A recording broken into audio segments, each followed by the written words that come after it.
Students, তোমরা যারা নিটের জন্য তৈরি হচ্ছে, নিট ইউজির জন্য যারা তৈরি হচ্ছে, তারা এনসিইআরটিটাকে ভালো করে ফলো করছো, তাই তো? বায়োলজির জন্য এনসিইআরটি, কারণ ওর ভেতর থেকে ওটাকে যদি খুব ভালো করে পড়া যায়, ইন বিটুইন লাইন্স পড়া যায়, তোমরা কিন্তু প্রত্যেকটা প্রশ্নের উত্তর দিতে পারবে। কিন্তু এখানে সমস্যা একটা জায়গায়, সেটা হচ্ছে এনসিইআরটি তুমি যখন পড়ছো তোমার কাছে খুব শক্ত লাগছে, যদিও এনসিইআরটির মধ্যে এমন কিচ্ছু লেখা নেই যেটা শক্ত, খুব সোজা করা। কিন্তু এনসিইআরটির একটা সমস্যা হচ্ছে ওরা যেমন করে জিনিসটাকে লিখেছে, জিনিসটা খুব কমপ্লিকেটেড হয়ে গেছে, মানে ইতিহাসের মতো হয়ে গেছে। সায়েন্স যে এক্সপ্লেন করে করে ব্যাখ্যা করে করে বোঝালে জিনিসটা সুবিধা হয়, সেটা কিন্তু এনসিইআরটিতে নেই। সেই জন্য তোমরা অনেকেই আমাকে বলেছো যে নিউক্লিক অ্যাসিড নিয়ে কিছু একটা বানাতে। আমি নিউক্লিক অ্যাসিড নিয়ে তোমাদেরকে প্রোভাইড করব। আবারও বলছি, আমি যেটা বলবো সেটাকে মুখস্থ করার দরকার নেই, একদমই মুখস্থ করবে না, কারণ অতটা ডিটেলসে লাগবে না। খালি গল্পের মতো শোনো, কনসেপ্টটা তৈরি করো। যখন তুমি গল্পের মতো শুনলে, তোমার যখন কনসেপ্টটা তৈরি হয়ে গেল, তারপরে তুমি এনসিইআরটি পড়ো, দেখো তোমার কাছে একদম সোজা মনে হবে। আর কি মনে হবে, এনসিইআরটিতে কিছুই লেখা নেই, এমা এত সোজা এনসিইআরটি? একদমই তাই, এনসিইআরটি খুব সোজা। কিন্তু ওখানে লেখাগুলো এমন করে লেখা যেন ইতিহাস পড়ছি, যেন মনে হচ্ছে যে কি জিনিস আমাকে মুখস্থ করতে হচ্ছে। দেখো, মুখস্থ তুমি একটা পাতা, দুটো পাতা, 20টা পাতা তুমি মুখস্থ করতে পারো, কিন্তু একটা পুরো বই লাইন ধরে ধরে মুখস্থ করেন তো প্র্যাকটিক্যালি ইম্পসিবল। তাহলে আমায় কি করতে হবে? আমায় কনসেপ্টটা বুঝতে হবে, বুঝে আমি যখন এনসিইআরটিটা পড়বো আমাকে আর মুখস্থ করতে হবে না, আমাকে খালি ওই পয়েন্টগুলো মাথায় রাখতে হবে। তো সেই চিন্তা ভাবনা নিয়ে কিন্তু আজকে আমি নিউক্লিক অ্যাসিডের এই ভিডিওটা তোমাদের জন্য করছি। দেখো ভিডিওটা, এনজয় দিস ভিডিও। আবারও বলছি, মুখস্থ করার কিচ্ছু দরকার নেই, পুরো ভিডিওটাকে বোঝার চেষ্টা করো। যখন তুমি বুঝে গেলে কনসেপ্টটা, এবার তুমি এনসিইআরটিটা পড়ো, দেখো তোমার কাছে পুরো কনসেপ্টটা কিন্তু ক্রিস্টাল ক্লিয়ার হয়ে যাবে। আমরা এখন যেটা নিয়ে আলোচনা করবো সেটা হচ্ছে নিউক্লিক অ্যাসিডস। এই নিউক্লিক অ্যাসিডস কি? এই নিউক্লিক অ্যাসিডস হচ্ছে এক ধরনের বায়োমলিকিউলস। আমরা বায়োমলিকিউল সম্বন্ধে আমাদের আইডিয়া আছে, যদি উদাহরণ দিতে হয়, যেমন প্রোটিনস, কার্বোহাইড্রেটস, লিপিডস, এগুলো হচ্ছে বায়োমলিকিউলস, অর্থাৎ এগুলো হচ্ছে এক ধরনের অর্গানিক কম্পাউন্ডস যেটা নাকি শরীরের মধ্যে তৈরি হয়। আর এই অর্গানিক কম্পাউন্ডস গুলো they are crucial for survival and function, সেই জন্য এগুলোকে বায়োমলিকিউলস বলা হয়। ঠিক সেরকমই এক ধরনের বায়োমলিকিউলস হচ্ছে নিউক্লিক অ্যাসিডস। নিউক্লিক অ্যাসিডস, তার মানে আমি কি বুঝলাম? নিউক্লিক অ্যাসিডস হচ্ছে এক ধরনের বায়োমলিকিউল। এবার এই নিউক্লিক অ্যাসিড দু রকমের হয়, দুটো মেন টাইপ কি কি? একটা হচ্ছে ডিএনএ এবং আরেকটা হচ্ছে আরএনএ। ডিএনএ অর্থাৎ যার পুরো নাম হচ্ছে ডিঅক্সি রাইবোনিউক্লিক অ্যাসিড, আমি লিখে দেবো। আর আরএনএ এর পুরো নাম কি? Ribonucleic acid. তার মানে নিউক্লিক অ্যাসিডস কত রকমের হয়? দুটো মেন টাইপ হচ্ছে ডিএনএ অর্থাৎ ডিঅক্সি রাইবোনিউক্লিক অ্যাসিড এবং আরেকটা হচ্ছে আরএনএ অর্থাৎ রাইবোনিউক্লিক অ্যাসিড। ডিএনএ যার পুরো কথা কি? ডিঅক্সি রাইবোনিউক্লিক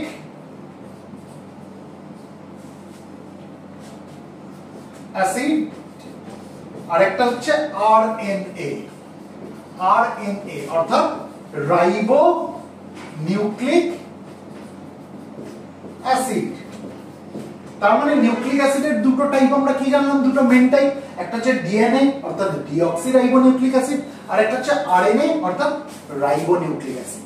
ঠিক আছে, এবার আমরা যত মলিকিউল আমরা জানি, আমাদের যত নোন মলিকিউল আছে, তার মধ্যে কিন্তু সবথেকে বড় মলিকিউল আমরা যদি দেখি, লার্জেস্ট মলিকিউল, সেটা কিন্তু হচ্ছে ডিএনএ। বোঝাতে পারলাম? এই কথাটা আমি কেন বললাম? এটা বোঝানোর জন্য যে নিউক্লিক অ্যাসিডস হচ্ছে ভেরি লার্জ বায়োমলিকিউল। আর এই নিউক্লিক অ্যাসিডস তৈরি হয় শরীরের মধ্যে তৈরি হয়, কারণ এগুলো বায়োমলিকিউল, এগুলো হচ্ছে অর্গানিক কম্পাউন্ডস। আর এই নিউক্লিক অ্যাসিডস গুলো this are crucial for survival and functioning, কারণ আমরা জানি যে কোনো biomolecules are crucial for survival and functioning. ঠিক আছে, এবার আমরা যদি লিভিং সেলস দেখি, আমরা যে কোনো লিভিং সেল দেখি, তার ব্যতিক্রম আছে, আমি পরে আলোচনা করছি। আমরা যত লিভিং সেল দেখবো তার মধ্যে আমরা ডিএনএ এবং আরএনএ দুটোকেই দেখতে পাবো।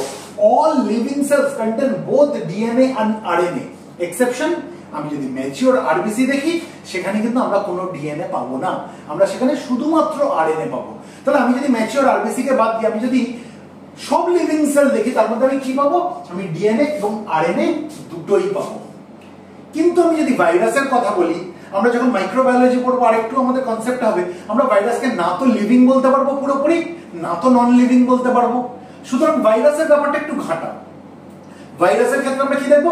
আইদার ডিএনএ আছে অথবা আরএনএ আছে, মানে ডিএনএ আর আরএনএ একসাথে আমরা ভাইরাসের মধ্যে পাবো না।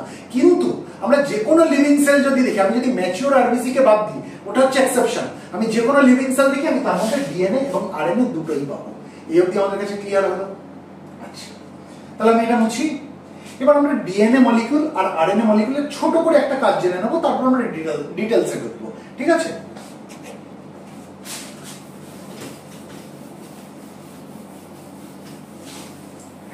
ডিএনএ অর্থাৎ ডিঅক্সি রাইবোনিউক্লিক অ্যাসিড। আমি এদিকে ডিএনএ মলিকিউলের কাজটা একটু লিখি, আর এদিকে আমি আরএনএ অর্থাৎ রাইবোনিউক্লিক অ্যাসিড আরএনএ মলিকিউলের কাজটা লিখি। খুব সহজ করে বলতে গেলে ডিএনএ মলিকিউল কি করে? They encodes genetic information. তাহলে ডিএনএ মলিকিউলের প্রধান কাজ আমি কি বললাম? They encodes genetic information. encodes genetic information। আমরা পরে পড়বো, আমরা জিন টিন নিয়ে পড়বো। আপাতত কি বুঝলাম? ডিএনএ মলিকিউলের একটা প্রধান কাজ কি? দে এনকোডস জেনেটিক ইনফরমেশন, ঠিক আছে? আরএনএ মলিকিউলের কাজ কি? They play a role in protein synthesis. তার প্রোটিন তৈরি করার জন্য তাদের একটা ভাইটাল রোল আছে। আরএনএ মলিকিউলের একটা কাজ খুব সহজ করে বলছি, কিন্তু পরে আমরা ডিটেইলসে ঢুকবো। আরএনএ মলিকিউলের কাজ কি? They play a role in protein synthesis. They play a role in protein synthesis. এই অবধি আমরা বুঝলাম। তাহলে ডিএনএ মলিকিউলের কাজ কি? They encodes genetic information. RNA মলিকিউলের কাজ কি? They play a role in protein synthesis. এবার আমরা যদি তাদের স্ট্রাকচার দেখি, পরে ডিটেইলসে ঢুকবো। খুব সহজ করে বলতে গেলে ডিএনএ মলিকিউলটা কেমন? দে আর জেনারেলি ডবল স্ট্র্যান্ডেড। মানে আমরা যদি ডিএনএ মলিকিউল দেখি, এটা যদি তার একটা স্ট্র্যান্ড হয় আর একটা হচ্ছে এরকম টাইপের স্ট্র্যান্ড, তাহলে আমরা এখানে কি দেখছি? দে আর জেনারেলি ডবল স্ট্র্যান্ডেড। কেন জেনারেলি ডবল স্ট্র্যান্ডেড বললাম? তার কারণ আছে। কারণ আমরা যদি কিছু ভাইরাস দেখি, সেই ভাইরাসের মধ্যে আমরা কিন্তু সিঙ্গেল স্ট্র্যান্ডেড ডিএনএ পাবো। মানে ভাইরাস মানে হচ্ছে ঘাটা ব্যাপার, সবকিছু উল্টো পাল্টা জিনিস, ঠিক আছে? জেনারেলি ডিএনএ কেমন হয়? ডিএনএ মলিকিউলগুলো কেমন হয়? দে আর ডবল স্ট্র্যান্ডেড। এই যদি একটা স্ট্র্যান্ড হয় আর একটা স্ট্র্যান্ড হচ্ছে এইটা, তাহলে আমি কি দেখছি? যে ডিএনএ মলিকিউলগুলো কেমন? দে আর ডবল স্ট্র্যান্ডেড। কিন্তু আমি যদি আরএনএ মলিকিউল দেখি, দে আর জেনারেলি সিঙ্গেল স্ট্র্যান্ডেড। আমি যদি আরএনএ মলিকিউল দেখি, আমি এখানে একটাই স্ট্র্যান্ড দেখতে পাবো, এই যে সিঙ্গেল স্ট্র্যান্ড, একটাই স্ট্র্যান্ড, ঠিক আছে? এবার এরও ব্যতিক্রম আছে, মানে সবসময় যে সেটা সিঙ্গেল স্ট্র্যান্ড হবে তা এমন কোনো ব্যাপার নেই, এরও এক্সেপশন আছে। এক্সেপশনটা কোথায়? আবার সেই ঘাটা ভাইরাসে গিয়ে। আমরা যদি ভাইরাস দেখি, এমন কোনো ভাইরাস আছে যার মধ্যে আমরা ডবল স্ট্র্যান্ডেড আরএনএও দেখতে পাবো। আরএনএ ইন জেনারেল কেমন হয়? দে আর সিঙ্গেল স্ট্র্যান্ডেড। কিন্তু কিছু কিছু ভাইরাসে আমরা আরএনএ কি দেখবো? তারা কিন্তু ডবল স্ট্র্যান্ডেড। আর ইন জেনারেল ডিএনএ কেমন হয়? Double stranded. কিন্তু কিছু কিছু ভাইরাস আমরা যদি দেখি ব্যতিক্রম, সেখানে আমরা কি দেখবো? সেখানে ডিএনএটা কেমন রয়েছে? Single stranded. বোঝাতে পারলাম? তার মানে ডিএনএ মলিকিউল আর আরএনএ মলিকিউলের একটা পার্থক্য আমরা কি জানলাম? DNA molecules are generally double stranded, RNA molecule are generally single stranded. এবারে এই যে আমি স্ট্র্যান্ড কথাটা বলছি, এই স্ট্র্যান্ড কথাটা বুঝতে গেলে কিন্তু আমাকে একটু নিউক্লিক অ্যাসিডের স্ট্রাকচারটা নিয়ে আলোচনা করতে হবে, তাহলে স্ট্র্যান্ডের কনসেপ্টটা আমাদের কাছে ক্লিয়ার হবে। তাহলে স্ট্রাকচারে আসা যাক। এবার আমরা একটু নিউক্লিক অ্যাসিডের স্ট্রাকচারটা জেনে নিই। নিউক্লিক অ্যাসিড কি? নিউক্লিক অ্যাসিড হচ্ছে নিউক্লিওটাইডের একটা লিনিয়ার পলিমার। এই যে বললাম নিউক্লিওটাইড গুলোর একটা লিনিয়ার পলিমার, তাহলে পলিমার মানেটা বুঝতে হবে। পলিমার মানে কি? পলিমার মানে হচ্ছে একটা লম্বা চেন যার মধ্যে অনেকগুলো মনোমার জুড়ে জুড়ে চেনটা তৈরি করেছে। একটু শক্ত হয়ে গেল, একটু সহজ করে দিই। ধরো একটা পুঁতির মালা, এই মালাটা একটা লম্বা চেন, তার এক একটা ছোট ছোট ইউনিট কি এক একটা পুঁতি। মানে আমি যদি এটা বুঝলাম, ঠিক আছে?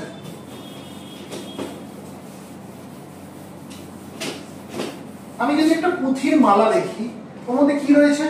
পুঁথি রয়েছে। এই পুঁথিগুলো সুতো দিয়ে গাঁথা, তাই তো? এই এক একটা যদি এক একটা পুঁথি হয়, এই এক একটা পুঁথি কি? এক একটা পুঁথিকে বলা হয় মনোমার। এক একটা পুঁথিকে কি বলা হবে? মনোমার। আর এই মনোমার গুলো একটার সঙ্গে আরেকটা জুড়তে জুড়তে জুড়তে জুড়তে জুড়তে জুড়তে একটা লম্বা চেন তৈরি হয়েছে। এই লম্বা চেনটাকে কি বলা হবে? Polymer, polymer. পলি কথার মানে হচ্ছে মেনি, পলি কথার মানে মেনি, তার মানে মনোমার গুলো জুড়ে জুড়ে জুড়ে জুড়ে কি তৈরি হয়েছে, একটা বড় চেন তৈরি হয়েছে, যে চেনটাকে বলে পলিমার। ঠিক একইভাবে আমরা যদি একটা ট্রেন দেখি, ট্রেনের এক একটা কম্পার্টমেন্টকে আমি যদি এক একটা মনোমার ধরি, তাহলে পুরো লম্বা যে কম্পার্টমেন্টের চেন অর্থাৎ পুরো ট্রেনটা, সেটাকে আমরা পলিমার বলতে পারি। ঠিক সেরকম নিউক্লিক অ্যাসিড হচ্ছে একটা লম্বা পলিমার অর্থাৎ একটা লম্বা চেন। এবার তার মনোমার গুলো কি, মনোমার গুলোকে বলে নিউক্লিওটাইড। অর্থাৎ আমি যদি এটা একটা নিউক্লিক অ্যাসিড ধরি, খুব সহজ করে বলছি জিনিসটাকে, জাস্ট একটা ডায়াগ্রাম দিয়ে আমি বোঝানোর চেষ্টা করছি। এটা যদি আমার নিউক্লিক অ্যাসিড হয়, তা মানে একটা লম্বা, আমি কি দেখতে পাচ্ছি, একটা লিনিয়ার পলিমার, একটা লম্বা চেন দেখতে পাচ্ছি, তাহলে এর এক একটা মনোমারকে কি বলবো, নিউক্লিওটাইড বলবো। তার মানে এটা একটা নিউক্লিওটাইড, এটা একটা নিউক্লিওটাইড, এটা একটা নিউক্লিওটাইড, এটা একটা নিউক্লিওটাইড, এটা একটা নিউক্লিওটাইড। এরকম নিউক্লিওটাইড গুলো জুড়ে জুড়ে একটা লম্বা চেন তৈরি করেছে, যেটার সেটা কি, সেটা হচ্ছে পলিমার, অর্থাৎ যেটাকে আমরা কি বলতে পারি, নিউক্লিক অ্যাসিড।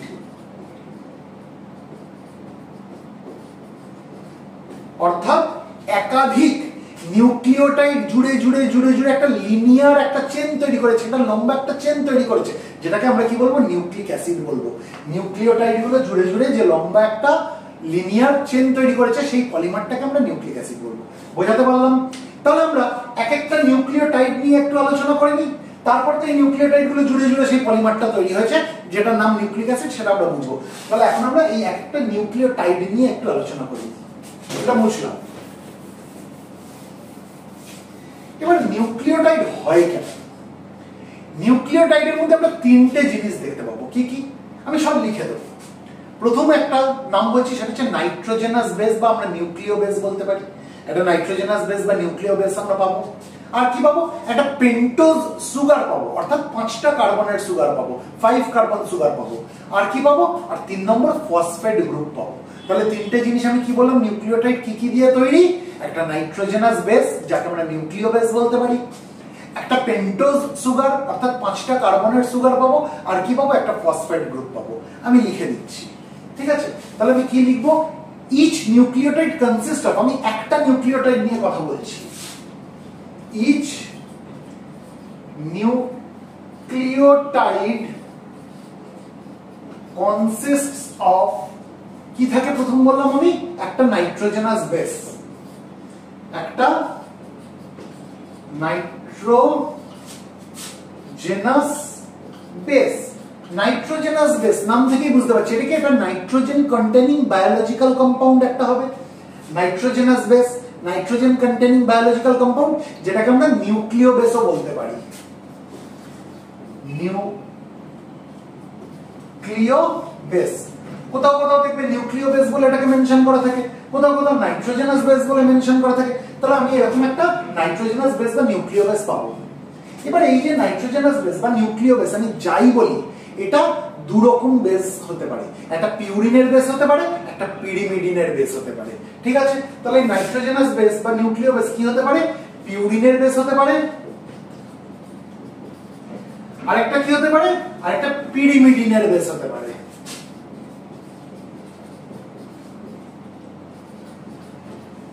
এবার এই যে নাইট্রোজেনাস বেস বা নিউক্লিও বেস বলতে পারি, এর মধ্যে আমরা 5 রকমের আমরা দেখবো যে নাইট্রোজেনাস বেস থাকতে পারে। কিছু কিছু পিউরিন বেস, কিছু কিছু পিরিমিডিন বেস। ঠিক আছে? পিউরিন বেসের মধ্যে কি পড়ে, পিউরিন বেসের মধ্যে পড়ে অ্যাডেনিন এবং গুয়ানিন। পিউরিন বেসের মধ্যে কি পড়ে, অ্যাডেনিন। এই অ্যাডেনিনকে আমরা কিভাবে লিখি, এ দিয়ে লিখি, অ্যাডেনিন, এবং কি পড়ে, গুয়ানিন পড়ে। অর্থাৎ পিউরিন বেসের মধ্যে আমরা দুটো আমরা নাইট্রোজেনাস বেস পড়তে পারি। কি কি, একটা হচ্ছে অ্যাডেনিন, একটা হচ্ছে গুয়ানিন। আর পিরিমিডিনের মধ্যে কি কি নাইট্রোজেনাস বেস থাকে, সাইটোসিন হতে পারে, থাইমিন হতে পারে, এবং ইউরাসিল হতে পারে। সাইটোসিন, সাইটোসিনকে আমরা কি দিয়ে লিখি, আমরা সি দিয়ে লিখি।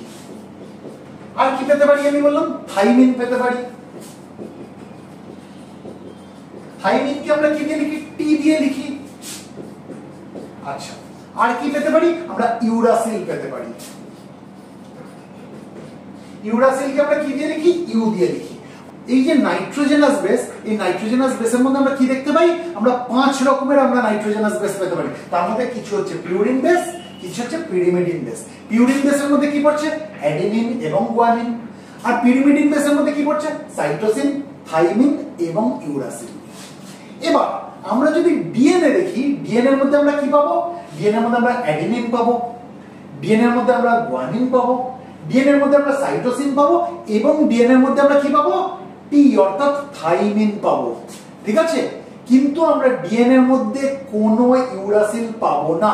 অর্থাৎ ডিএনএ এর মধ্যে আমি কি পাবো? আমি যদি ডিএনএ দেখি, ডিএনএ এর মধ্যে আমি এ পাবো অর্থাৎ অ্যাডেনিন, আমি জি পাবো অর্থাৎ গুয়ানিন, আমি সি পাবো অর্থাৎ সাইটোসিন এবং আমি টি পাবো অর্থাৎ থাইমিন পাবো। কিন্তু আমি যদি আরএনএ দেখি, আরএনএ এর মধ্যে আমি অ্যাডেনিন পাবো, গুয়ানিন পাবো, সাইটোসিন পাবো, থাইমিন কিন্তু পাবো না। সেই জায়গায় আমি কি পেয়ে যাবো? আমি ইউরাসিল পাবো। বোঝাতে পারলাম? অর্থাৎ আমি যদি আরএনএ দেখি, আরএনএ এর মধ্যে আমি কি পাবো? প্রথম তিনটে তো থাকবেই, সবকিছুর মধ্যেই থাকবে, প্রত্যেকটা নিউক্লিক অ্যাসিডের মধ্যে পাবো।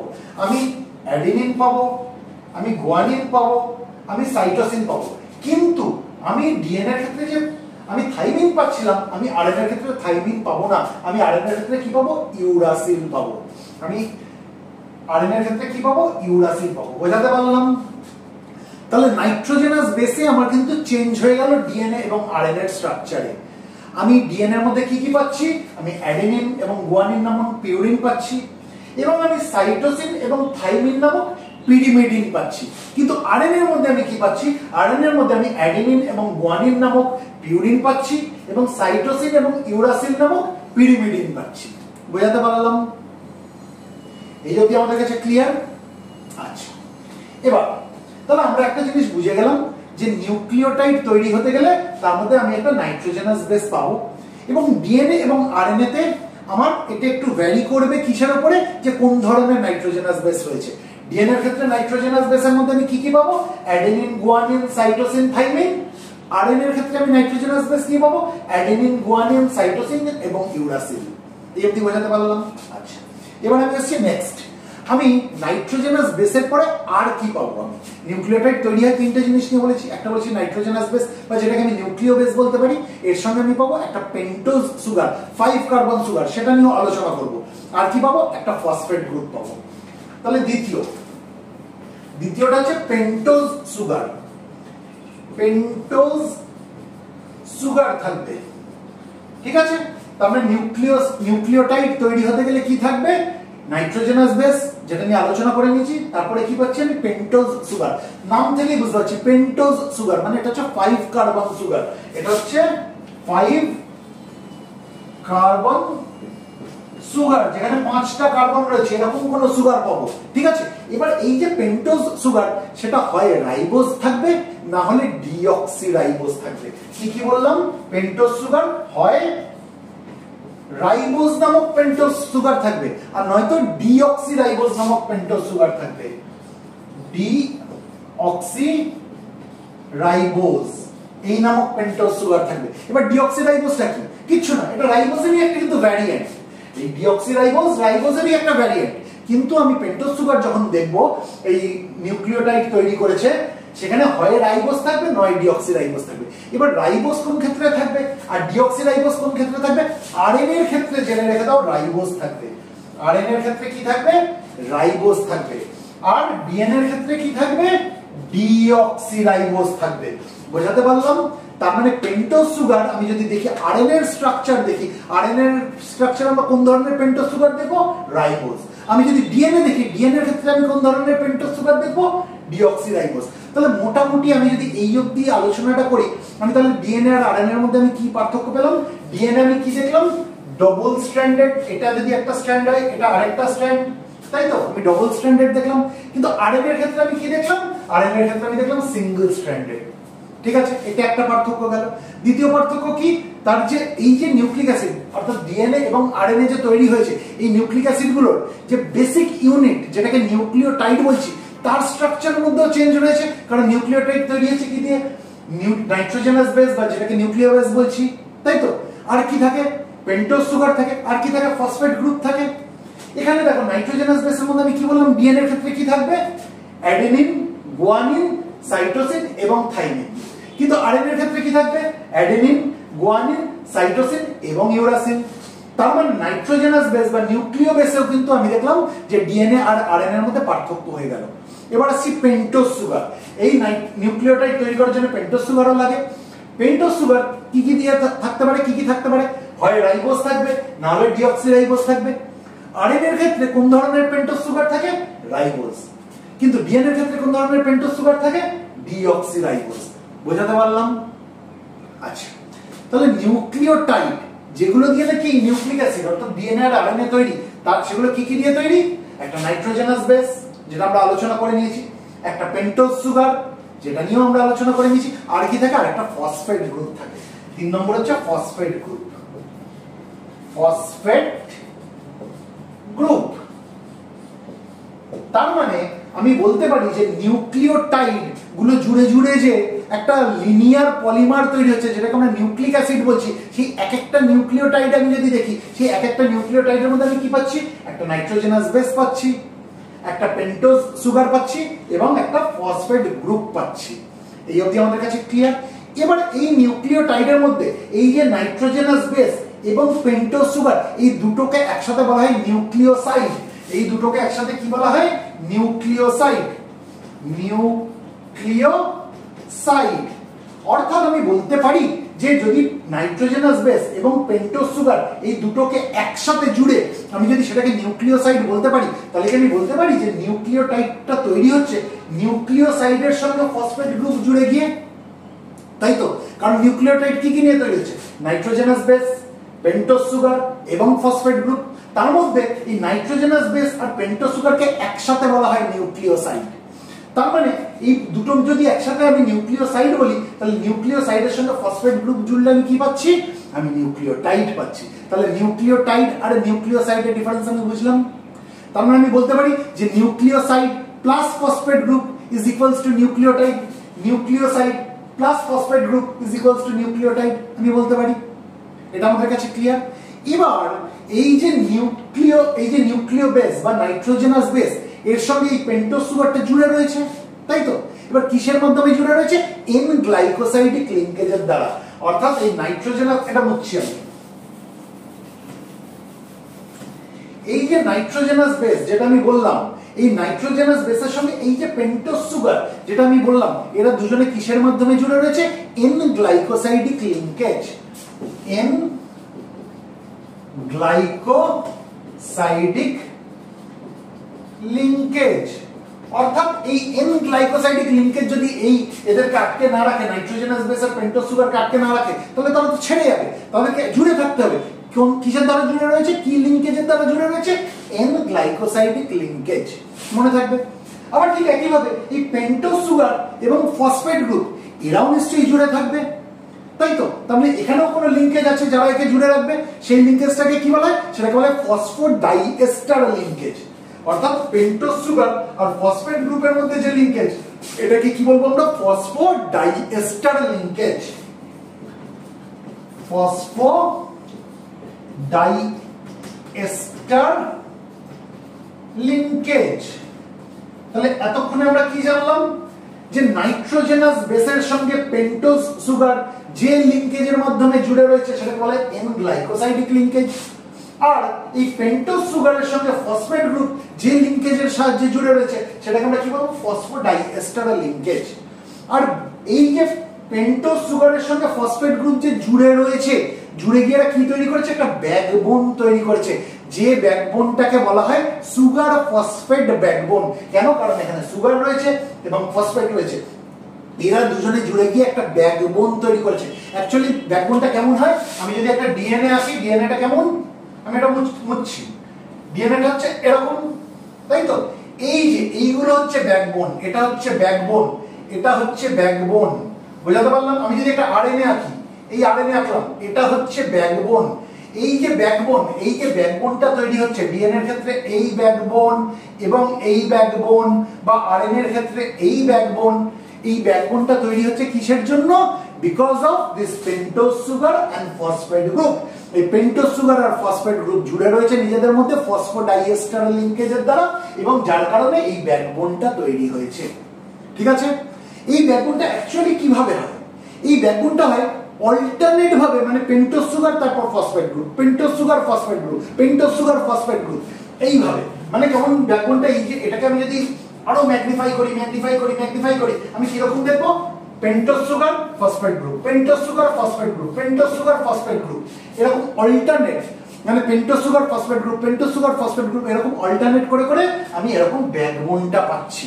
তাহলে আমি বোঝাতে পারলাম যে নিউক্লিওটাইডের স্ট্রাকচারটা কেমন হয়, কারণ নিউক্লিক অ্যাসিড তৈরি হয় কি কি জুড়ে জুড়ে, নিউক্লিওটাইড জুড়ে জুড়ে। এই নিউক্লিওটাইডের মধ্যে আমি একটা ব্যাকবোন পাচ্ছি, সেই ব্যাকবোনটা কি দিয়ে তৈরি, এই দুটো জিনিস দিয়ে তৈরি, পেন্টোজ সুগার আর ফসফেট গ্রুপ দিয়ে তৈরি, ঠিক আছে। এবং এর সঙ্গে আমরা দেখবো যে নাইট্রোজেনাস বেসগুলো লেগে রয়েছে, সেটা পরে দেখবো। তাহলে আমি যদি এটাকে মুছে একটা ছবি আঁকি, আমি একটা ডিএনএ এর ছবি আঁকি এবং আরএনএ এর ছবি আঁকি, আমি এটা কি আঁকছি, আমি এটা একটা ডিএনএ এর ছবি আঁকলাম, ঠিক আছে, এই যে ডবল স্ট্র্যান্ডেড, আর আমি এটা কি আঁকছি, আমি এটা আরএনএ এর ছবি আঁকলাম। এই যে ব্যাকবোন আমি যেটা আঁকলাম, এই যে ব্যাকবোন আমি যেটা আঁকছি, এইটা একটা ব্যাকবোন এবং এইটা একটা ব্যাকবোন, এই ব্যাকবোনটা তৈরি হচ্ছে কি দিয়ে, পেন্টোজ সুগার আর ফসফেট গ্রুপ দিয়ে, ডিএনএ এর ক্ষেত্রে। আরএনএ এর ক্ষেত্রে কোনটা, আরএনএ এর ক্ষেত্রেও এটা ব্যাকবোন, এই ব্যাকবোনটা তৈরি হচ্ছে কি দিয়ে, এই পেন্টোজ সুগার আর ফসফেট গ্রুপ, এরা জুড়ে এই ব্যাকবোনটা তৈরি করেছে। এবার তাহলে ব্যাকবোন তো আমি পেয়ে গেলাম পেন্টোজ সুগার আর ফসফেট গ্রুপ দিয়ে, তাহলে এই নাইট্রোজেনাস বেসগুলো কোথায় গেল, নাইট্রোজেনাস বেসগুলো আমি এখানে পাবো, ডিএনএ এর ক্ষেত্রে এখানে এরকম দেখতে পাবো, আমি পরে ডিটেইলসে আসছি, আর আরএনএ এর ক্ষেত্রে আমি এরকম দেখতে পাবো, ঠিক আছে। তার মানে এই কি দেখছি আমরা, যে এই যে ব্যাকবোন যেটা তৈরি হয়েছে, যেটাকে আমরা বলছি সুগার ফসফেট ব্যাকবোন, এর সঙ্গে আমি দেখবো নাইট্রোজেনাস বেসগুলো লেগে রয়েছে। এই অবধি আশা করি আমাদের কাছে পরিষ্কার হয়ে গেল। এরপর আরেকটু ডিটেইলসে যাব, এই অবধি যদি পরিষ্কার থাকে তাহলে আরেকটু ডিটেইলসে যাব। এই অবধি ক্লিয়ার? আরেকবার বলতে হবে না, ক্লিয়ার? ক্লিয়ার তো? তাহলে আমি নিউক্লিওটাইড গুলো জুড়ে জুড়ে আমি কি পাচ্ছি, একটা লিনিয়ার চেন পাচ্ছি, একটা লম্বা চেন পাচ্ছি, একটা লম্বা পলিমার পাচ্ছি, যেটাকে আমরা কি বলছি, নিউক্লিক অ্যাসিড। সেই নিউক্লিক অ্যাসিড ডিএনএ এবং আরএনএ দুটোই হতে পারে। এই নিউক্লিক অ্যাসিড গুলো কি জুড়ে জুড়ে হচ্ছে, নিউক্লিওটাইড জুড়ে জুড়ে হচ্ছে। এই নিউক্লিওটাইড গুলো কি কি দিয়ে তৈরি, একটা নাইট্রোজেনাস বেস থাকবে, একটা পেন্টোজ সুগার থাকবে, একটা ফসফেট গ্রুপ থাকবে। এই নাইট্রোজেনাস বেস বা যাকে আমরা নিউক্লিও বেসও বলতে পারি, বা পেন্টোজ সঙ্গে পেন্টোজ সুগার এবং সঙ্গে ফসফেট গ্রুপ, এই তিনটে জুড়ে কি তৈরি হয়, নিউক্লিওটাইড তৈরি হয়, ঠিক আছে।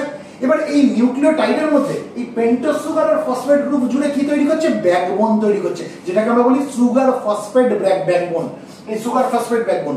আর এই নাইট্রোজেনাস বেসগুলো কি হচ্ছে, এই সুগার ফসফেট ব্যাকবোনের সঙ্গে লেগে রয়েছে, এগুলো হচ্ছে নাইট্রোজেনাস বেস, এগুলো হচ্ছে নাইট্রোজেনাস বেস। আমরা পরে ডিটেইলসে পড়বো, এই জিনিসটা ডিটেইলসে পড়বো। এই অবধি আপাতত ক্লিয়ার আমাদের কাছে, তাই তো? এই ব্যাকবোনটা কেমন করে তৈরি হচ্ছে, alternating pentose sugar phosphate group, pentose sugar phosphate group, pentose sugar phosphate group alternating ভাবে রয়েছে, দিয়ে ব্যাকবোনটা তৈরি হচ্ছে।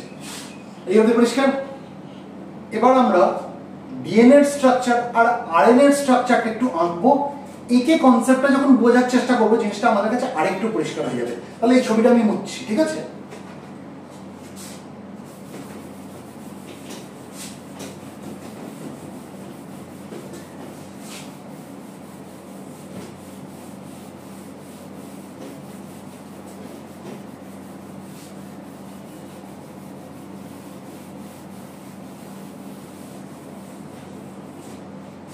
আচ্ছা, আমি এদিকে একটা ডিএনএ এর ছবি আঁকছি আর এদিকে আমি একটা আরএনএ এর ছবি আঁকছি।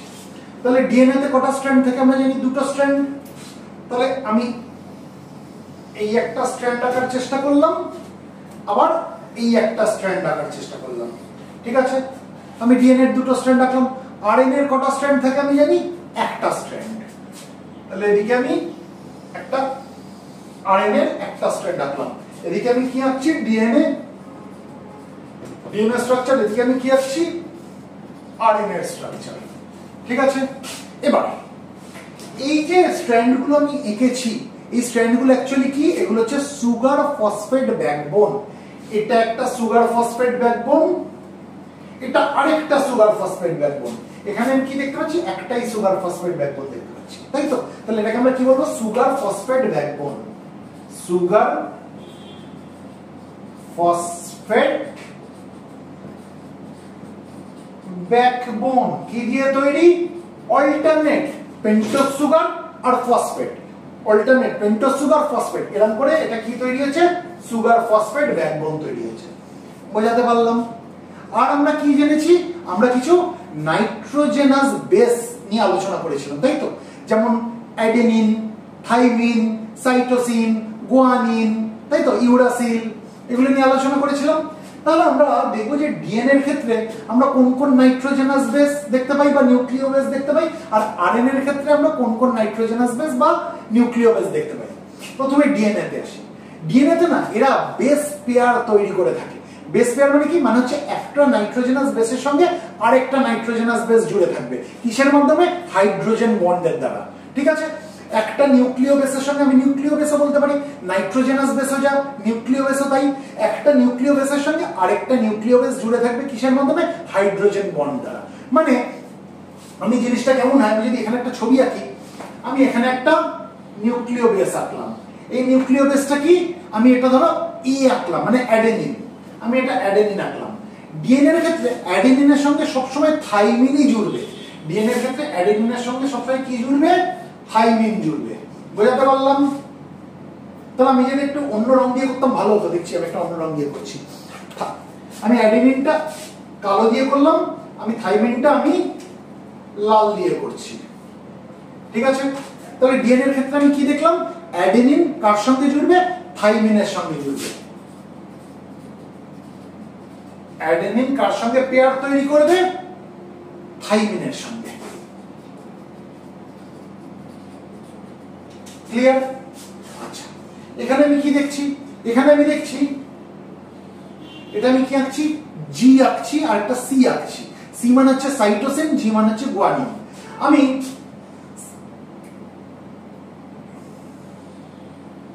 এদিকে আমি একটা কি আঁকলাম, এদিকে আমি একটা সাইটোসিন আঁকলাম। তাহলে সাইটোসিন কার সঙ্গে জুড়বে, সাইটোসিন সবসময় গুয়ানিনের সঙ্গে জুড়বে। তাহলে এখানে আমি কি আঁকছি, এখানে আমি গুয়ানিন আঁকছি। এই যে সাইটোসিন যে গুয়ানিনের সঙ্গে জুড়ে গেল, কিসের মাধ্যমে জুড়লো, সেই হাইড্রোজেন বন্ডের মাধ্যমে জুড়লো। অর্থাৎ একটা নিউক্লিও বেস আরেকটা নিউক্লিও বেসের সঙ্গে কিসের মাধ্যমে জুড়বে, হাইড্রোজেন বন্ডের দ্বারা জুড়বে। আর জুড়ে কি তৈরি করলো, একটা পেয়ার তৈরি করলো। এই যে পেয়ার গুলো তৈরি হচ্ছে, এই পেয়ার গুলোকে বলা হয় বেস পেয়ার। এটা একটা বেস পেয়ার, এটা একটা বেস পেয়ার। বেস মানে কি, নাইট্রোজেনাস বেস। বেস মানে কি, নিউক্লিও বেস। আমি নাইট্রোজেনাস বেস বলি, নিউক্লিও বেস বলি, এই নিউক্লিও বেস বা নাইট্রোজেনাস বেসের পেয়ার তৈরি হচ্ছে, তাই এগুলোকে বেস পেয়ার বলা হয়। তাহলে এই অ্যাডেনিন আর থাইমিনের এটা একটা বেস পেয়ার, তাই তো? এখানে আমি কি দেখছি, এখানে আমি দেখছি যে গুয়ানিন আর সাইটোসিনের একটা বেস পেয়ার। তাহলে এটা কি, গুয়ানিন, গুয়ানিন কার সঙ্গে পেয়ার তৈরি করছে, সাইটোসিনের সঙ্গে। তার মানে ডিএনএ এর ক্ষেত্রে সব সময় জেনে রেখে দাও, অ্যাডেনিন আর থাইমিনের মধ্যে পেয়ার হবে এবং গুয়ানিন আর সাইটোসিনের সঙ্গে পেয়ার হবে। এর ব্যতিক্রম কিছু হবে না। তাহলে আমি এটাকে মনে রাখবো কি করে, মনে রাখার সুবিধা হচ্ছে আমি মনে রাখবো at Gulf club, at Gulf club. ঠিক আছে, অ্যাট, এ আর টি একসঙ্গে, অর্থাৎ অ্যাডেনিনের সঙ্গে থাইমিন জুড়বে। গলফের জি আর ক্লাবের সি, অর্থাৎ জি আর সি একসঙ্গে, অর্থাৎ গুয়ানিনের সঙ্গে সাইটোসিন জুড়বে। এইভাবে মনে রাখতে পারি অ্যাড গলফ ক্লাব। তার মানে অ্যাডেনিনের সঙ্গে থাইমিন জুড়বে, গুয়ানিনের সঙ্গে সাইটোসিন জুড়বে, বা উল্টোটাও হতে পারে, থাইমিনের সঙ্গে অ্যাডেনিন জুড়বে, সাইটোসিনের সঙ্গে গুয়ানিন জুড়বে। মানে আমার সঙ্গে রামের বন্ধুত্ব, মানে রামের সঙ্গে আমার বন্ধুত্ব, বন্ধনটা কোথায়, আমার একটা হাতের সঙ্গে তার একটা হাত আমরা এরকম করে বন্ধন করে রেখেছি। মানে আমার হাতের সঙ্গে রামের হাতের বন্ধন, বা রামের হাতের সঙ্গে আমার হাতের বন্ধন, একই ব্যাপার।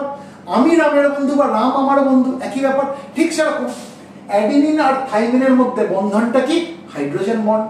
গুয়ানিন আর সাইটোসিনের মধ্যে বন্ধনটা কি, হাইড্রোজেন বন্ড। এই অ্যাডেনিন আর থাইমিন বা থাইমিন আর অ্যাডেনিন আমি যাই বলি, এরা জুড়ে কি তৈরি করেছে, এরা একটা বেস পেয়ার তৈরি করেছে।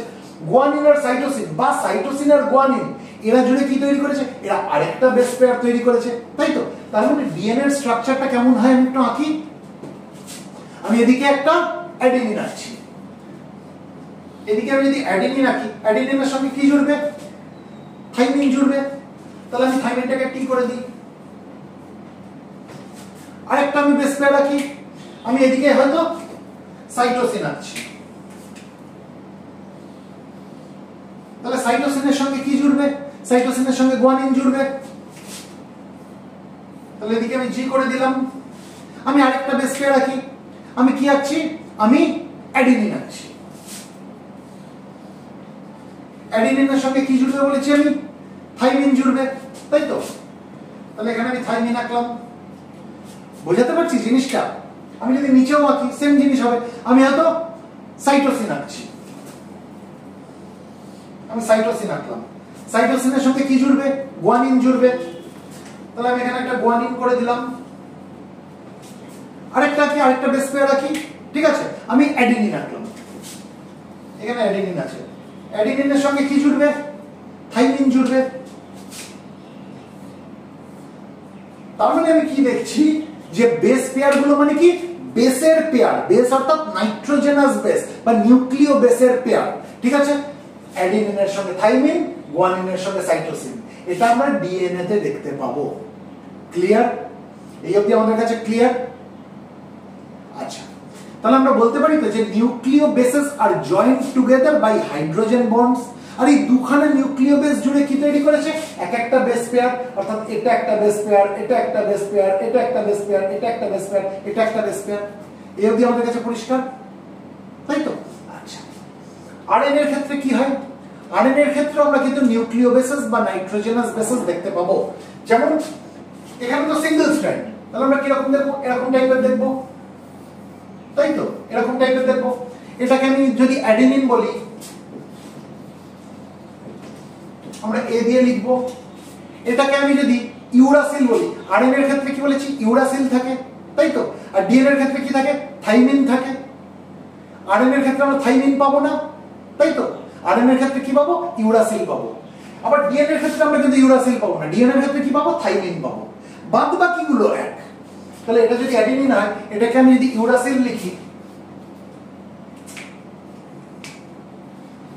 ইউরাসিলকে আমরা কি দিয়ে লিখি, ইউ দিয়ে লিখি। এটাকে আমি কি করব, গুয়ানিন লিখবো, জি। এটাকে আমি কি লিখবো, সাইটোসিন লিখবো।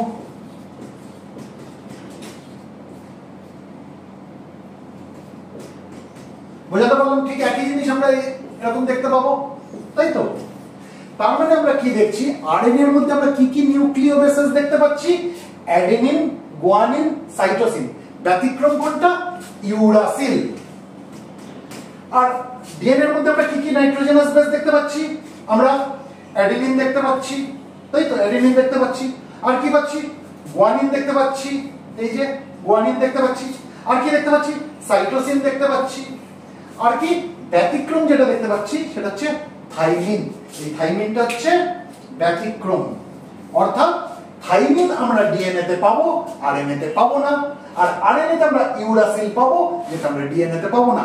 বাদ বাকি আমি যদি অ্যাডেনিন বলি, আমি যদি গুয়ানিন বলি, আমি যদি সাইটোসিন বলি, আমি ডিএনএ তেও পাবো, আরএনএ তেও পাবো। ডিএনএ তে এক্সট্রা কি পাবো যেটা আমি আরএনএ তে পাবো না, সেটা হচ্ছে থাইমিন। আর আরএনএ তে আমি এক্সট্রা কি পাবো যেটা আমি ডিএনএ তে পাবো না, সেটা হচ্ছে ইউরাসিল। এই অবধি আশা করি আমাদের কাছে পরিষ্কার হয়ে গেল। এখানে একটা খুব ইম্পর্টেন্ট কথা আমি বলবো, এই যে দুটো স্ট্র্যান্ড আমরা ডিএনএ এর মধ্যে দেখতে পাচ্ছি, এই যে দুটো স্ট্র্যান্ড দেখতে পাচ্ছি, এরা কিন্তু একটা আরেকটার অপোজিট ডিরেকশনে যায়। The two strands are oriented in opposite directions to each other. এর ডিরেকশন যদি এই দিকে হয়, ডিএনএ এর এই স্ট্র্যান্ডের ডিরেকশন যদি এই দিকে হয়, তাহলে ডিএনএ এর এই স্ট্র্যান্ডের ডিরেকশন কিন্তু এই দিকে। এটা বোঝাতে পারলাম? ডিএনএ এর যে দুটো স্ট্র্যান্ড, এই দুটো স্ট্র্যান্ড কেমন ভাবে ওরিয়েন্টেড রয়েছে, একটা আরেকটার অপোজিট ডিরেকশনে ওরিয়েন্টেড রয়েছে। ক্লিয়ার? আচ্ছা, আর এই যে ডিএনএটা আমরা দেখতে পাচ্ছি, এখানে যে এই যে চার রকমের আমরা নিউক্লিও বেসেস যেগুলো দেখতে পাচ্ছি, এদের সিকোয়েন্সটা কিন্তু কি করে, তার জেনেটিক ইনফরমেশনটাকে এনকোড করে। The sequence of this four nucleobases encodes genetic information. এটা কিন্তু মাথায় রাখতে হবে। এই যে সিকোয়েন্স, কোন সিকোয়েন্সে এই নিউক্লিও বেসেস গুলো রয়েছে ডিএনএ এর মধ্যে, সেটাই কিন্তু জেনেটিক ইনফরমেশনকে এনকোড করে। চাইলে লিখে রাখো কথাগুলো। The two strands of DNA are oriented in opposite directions to each other. একটা যদি এই দিকে তার ডিরেকশনটা হয়, একটা স্ট্র্যান্ডের ডিরেকশন যদি এখান থেকে এই দিকে হয়, আর একটা স্ট্র্যান্ডের ডিরেকশন এখান থেকে এই দিকে হবে। বোঝাতে পারলাম? একটা স্ট্র্যান্ডের ডিরেকশন যদি এখান থেকে এই দিকে যায় আর একটা স্ট্র্যান্ডের ডিরেকশন এখান থেকে এই দিকে যাবে, তাহলে কি বললাম? The two strands are oriented in opposite directions to each other. আর কি বললাম? The sequence of this four nucleobases encodes genetic information. কোন সিকোয়েন্সে রয়েছে এই নিউক্লিওবেসেস গুলো, এটাই কিন্তু জেনেটিক ইনফরমেশনকে এনকোড করে। আর যে সেগমেন্ট অফ ডিএনএটা এই জেনেটিক ইনফরমেশন ক্যারি করে সেই সেগমেন্টটাকেই কিন্তু জিন বলা হয়। The segment of DNA that carry this genetic information is called gene. বোঝাতে পারলাম? তাহলে এই ডিএনএ এর মধ্যে আমরা অনেকগুলো এরকম সেগমেন্ট পাবো যেটা নাকি জেনেটিক ইনফরমেশন ক্যারি করছে। আমরা ঠিক যতগুলো সেগমেন্ট পাবো যেটা নাকি এই ডিএনএ এর মধ্যে, এই ডিএনএ এর মধ্যে আমরা যতগুলো সেগমেন্ট পাবো যেটা নাকি জেনেটিক ইনফরমেশন ক্যারি করছে, ততগুলোই জিন কিন্তু এই ডিএনএ এর মধ্যে থাকবে। বোঝাতে পারলাম? তাহলে এই অবধি কি আমাদের কাছে ক্লিয়ার হলো যে আমরা যদি একটা ডিএনএ স্ট্রাকচার দেখি, আমরা তার যে দুটো স্ট্র্যান্ড দেখছি, এই দুটো স্ট্র্যান্ড একটা আরেকটার অপোজিট ডিরেকশনে ওরিয়েন্টেড। এই ডিএনএ এর মধ্যে যে 4 রকমের নিউক্লিওবেসেস আমরা দেখতে পাচ্ছি তার সিকোয়েন্সের উপর ডিপেন্ড করছে কি জেনেটিক ইনফরমেশনের এনকোড করাটা। ঠিক আছে? আর কি জানলাম আমরা? ডিএনএ এর যে সেগমেন্টে এই জেনেটিক ইনফরমেশনটা ক্যারি করে, ডিএনএ এর যে সেগমেন্ট এই জেনেটিক ইনফরমেশনটা ক্যারি করে, ডিএনএ এর সেই সেগমেন্টটাকে আমরা কি বলে থাকি? জিন বলে থাকি। আশা করি এই অবধি আমাদের কাছে পরিষ্কার। কিন্তু এবার একটু আরএনএ নিয়ে আলোচনা করে নিই। প্রথমে যখন আরএনএ এর কথা আমি বলেছিলাম, আরএনএ এর কাজ আমি কি বলেছিলাম? যে আরএনএ কি করে? It play a role in protein synthesis. খুব ছোট করে কথাটা বলেছিলাম যে আরএনএ এর কাজ কি? আরএনএ এর কাজ হচ্ছে প্রোটিন সিনথেসিস করতে, ওর একটা রোল আমরা দেখতে পাই, প্রোটিন সিনথেসিস করতে সাহায্য করে। এবার কিভাবে করে? আরএনএ তো বিভিন্ন রকম হয়, কোনটার কি কাজ এবার একটু ডিটেইলস আসছে। তাহলে এটা আমি মুছছি, ঠিক আছে?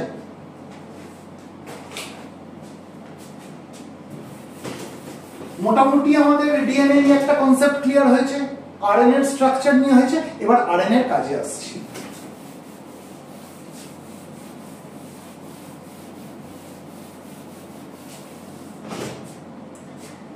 আরএনএ এর তিনটে ইউনিভার্সাল টাইপ আছে। কি কি? একটা হচ্ছে এমআরএনএ, একটা আরআরএনএ, একটা টিআরএনএ। কোনটা কি আমি বলে দিচ্ছি।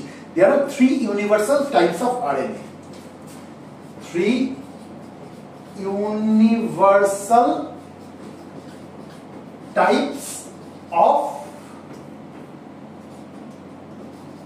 RNA। তিনটে ইউনিভার্সাল টাইপ আমি কি কি বললাম? একটা হচ্ছে mRNA, ছোট হাতের m, বড় হাতের RNA, যার পুরো কথাটা হচ্ছে মেসেঞ্জার আরএনএ। কি কাজ পরে আসছি।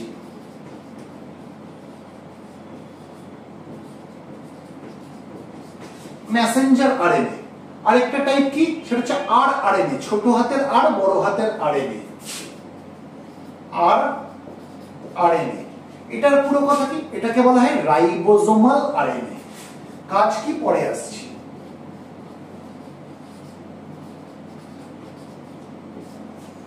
আরেকটা টাইপ কি? আরেকটা টাইপ হচ্ছে টিআরএনএ, ছোট হাতের টি, বড় হাতের আরএনএ।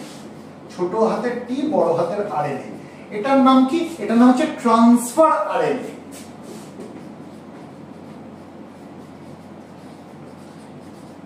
তার মানে আমরা কি দেখলাম? আরএনএ এর তিনটে ইউনিভার্সাল টাইপ কি কি? এমআরএনএ অর্থাৎ মেসেঞ্জার আরএনএ, আরআরএনএ অর্থাৎ রাইবোজোমাল আরএনএ এবং টিআরএনএ অর্থাৎ ট্রান্সফার আরএনএ।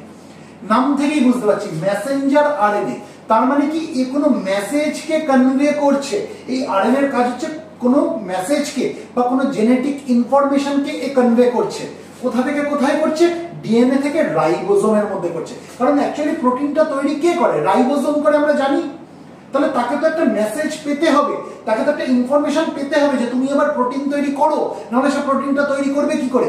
এই যে জেনেটিক ইনফরমেশনটা কনভে করছে ডিএনএ থেকে রাইবোজোমে, সেটা কে করছে? মেসেঞ্জার আরএনএ করছে। এই মেসেজটা পাঠাচ্ছে।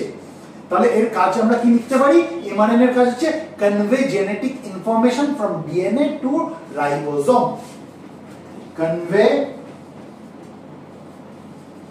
জেনেটিক ইনফরমেশন, ইনস্ট্রাকশনও পাঠায় কিন্তু, ঠিক আছে, ফ্রম ডিএনএ টু রাইবোজোম। রাইবোজোমের কাছে ইনফরমেশন চলে গেল, ইনস্ট্রাকশন চলে গেল। এবার রাইবোজোম কি করবে? এবার কাজ হচ্ছে রাইবোজোমাল আরএনএ এর কাজ। তার মানে নাম থেকে বুঝতে পারছি এ কোথায় কাজ করাবে? রাইবোজোমের মধ্যে করাবে। এরা কি করবে? এই আরএনএ, রাইবোজোমাল আরএনএ কি করবে? এরা ওই ডিএনএ এর সিকোয়েন্সটাকে পড়বে, যে কি ইনফরমেশন এসছে সেটা জানবে। তাহলে প্রথম কাজ হচ্ছে রিড দ্য ডিএনএ সিকোয়েন্স, এবং ওইটা পড়ার পরে ও অ্যাকর্ডিংলি পেপটাইড বন্ড তৈরি করতে সাহায্য করবে। পেপটাইড বন্ড আমরা কি জানি? অ্যামাইনো অ্যাসিড গুলো পেপটাইড বন্ডের মাধ্যমে জুড়ে জুড়ে জুড়ে জুড়ে প্রোটিন তৈরি হয়। প্রোটিনটাকে একটা ম্যাক্রোমলিকুল, বড় মলিকুল, যার এক একটা মনোমারকে কি বলা হয়? Amino acid. মানে সেই আমি যদি পুঁথির মালার উদাহরণে চলে যাই, যদি এটা একটা পুঁথির মালা হয়, এটা একটা পুঁথি, এটা একটা পুঁথি, এটা একটা পুঁথি, এটা একটা পুঁথি, এই পুঁথিগুলো জুড়ে রয়েছে কি দিয়ে? সুতো দিয়ে। ঠিক প্রোটিনেরও স্ট্রাকচারটা অনেকটা এরকম। এই এক একটা ইউনিট যেগুলো মনোমার, এগুলোকে বলা হয় অ্যামাইনো অ্যাসিড। এগুলোকে বলা হয় অ্যামাইনো অ্যাসিড। অ্যামাইনো অ্যাসিড, এটা একটা অ্যামাইনো অ্যাসিড, এটা একটা অ্যামাইনো অ্যাসিড, এটা একটা অ্যামাইনো অ্যাসিড, এটা একটা, এইরকম করে করে অ্যামাইনো অ্যাসিড গুলো জুড়ে প্রোটিন তৈরি হয়েছে। আর এই অ্যামাইনো অ্যাসিড গুলোকে জুড়েছে কে? এই বন্ডটা। এই বন্ডটাকে বলা হয় পেপটাইড বন্ড। এই বন্ডটাকে বলা হয় পেপটাইড বন্ড। এই পেপটাইড বন্ড আছে বলেই কিন্তু একটা অ্যামাইনো অ্যাসিড আরেকটা অ্যামাইনো অ্যাসিডের সঙ্গে জুড়তে পেরেছে। এই পেপটাইড বন্ড যদি না থাকতো তাহলে কিন্তু অ্যামাইনো অ্যাসিড গুলো জুড়তে পারতো না। মানে পুঁথির মালা বানাতে গিয়ে আমি যদি সেটার মধ্যে সুতো দিয়ে এগুলোকে না জুড়তাম, সুতোটাই যদি না থাকতো, তাহলে তো পুঁথিগুলো আলাদা আলাদা পড়ে থাকতো। তাহলে আমায় যদি পুঁথির মালাটা বানাতে হয় বড়, তাহলে আমাকে সুতো দিয়ে জুড়তে হবে। ঠিক একইভাবে এই অ্যামাইনো অ্যাসিড গুলোকে জুড়ে জুড়ে আমার যদি প্রোটিন বানাতে হয়, তাহলে পেপটাইড বন্ডটা তৈরি করতে হবে। এই পেপটাইড বন্ডটা তৈরি করতে কে সাহায্য করে? এই আরএনএ, অর্থাৎ রাইবোজোমাল আরএনএ। বোঝাতে পারলাম? এই রাইবোজোমাল আরএনএ কি করছে? এই ডিএনএ সিকোয়েন্সটাকে পড়ছে, পড়ে তারপর কি করছে? পেপটাইড বন্ড তৈরি করার জন্য সে সাহায্য করছে। ইট ক্যাটালাইজেস পেপটাইড বন্ড ফর্মেশন। বোঝাতে পারলাম? তাহলে আমি আরএনএ এর কাজটা লিখে দিচ্ছি, আমি এটা মুছে দিচ্ছি। আর আরএনএ কি করছে? It reads the DNA sequence, it reads the DNA sequence, এবং তারপরে কি করছে? And catalyses peptide bond formation, and catalyses peptide bond formation. এবার পেপটাইড বন্ড তৈরি হয়ে গেলে কি হবে? পেপটাইড বন্ড যদি তৈরি হয়ে যায় তাহলে অ্যামাইনো অ্যাসিড গুলো জুড়ে যাবে। কিন্তু অ্যামাইনো অ্যাসিড তখনই জুড়তে পারবে যদি অ্যামাইনো অ্যাসিড গুলো সেখানে অ্যাভেলেবল থাকে। তাহলে অ্যামাইনো অ্যাসিডকে টেনে সেখানে আনতে হবে, তাই তো? যদি অ্যামাইনো অ্যাসিডকে না আনা হয় তাহলে পেপটাইড বন্ড কি করে কাজে লাগবে? তাহলে এই অ্যামাইনো অ্যাসিড গুলোকে কে ট্রান্সফার করে নিয়ে আসবে এক জায়গা থেকে আরেক জায়গায়? সেটা হচ্ছে ট্রান্সফার আরএনএ। এই ট্রান্সফার আরএনএ বা টিআরএনএ এরা কি করবে? এরা ক্যারিয়ার মলিকিউল হিসেবে কাজ করবে। কার ক্যারিয়ার মলিকিউল? অ্যামাইনো অ্যাসিডের ক্যারিয়ার মলিকিউল। ক্যারিয়ার মানে কি? মানে তুমি সাইকেল নিয়ে যাচ্ছ, সাইকেলের পেছনে একটা ক্যারিয়ার রয়েছে। ক্যারিয়ারটা কিসের জন্য? কারোকে ক্যারি করার জন্য। তোমার বান্ধবী রাস্তায় দাঁড়িয়ে রয়েছে, তুমি সাইকেল করে তাকে এক জায়গা থেকে স্কুলে নিয়ে যাবে। তাহলে তাকে ক্যারি করে তুমি যে নিয়ে যাচ্ছ, তোমার এই সাইকেল বা তুমি হচ্ছে ক্যারিয়ার মলিকিউল। কাকে ক্যারি করছো? তোমার বান্ধবীকে ক্যারি করছো। ঠিক সেরকম টিআরএনএ কিরকম কাজ করছে? ক্যারিয়ার মলিকিউল হিসেবে কাজ করছে। কার ক্যারিয়ার মলিকিউল? কাকে সে ক্যারি করছে? অ্যামাইনো অ্যাসিডকে ক্যারি করছে। তাহলে এই ট্রান্সফার আরএনএ কি করছে? অ্যামাইনো অ্যাসিডকে ট্রান্সফার করে নিয়ে আসছে, মানে ক্যারি করে নিয়ে আসছে। ঠিক আছে? এনে কি করছে? প্রোটিন সিনথেসিস করতে সাহায্য করছে। তাহলে টিআরএনএ এর কাজ কি? ইট serves as career molecule for amino acids for protein synthesis. লিখে দিই, টিআরএনএ এর কাজ কি? ইট serves as career molecule for amino acid, it serves as carrier molecule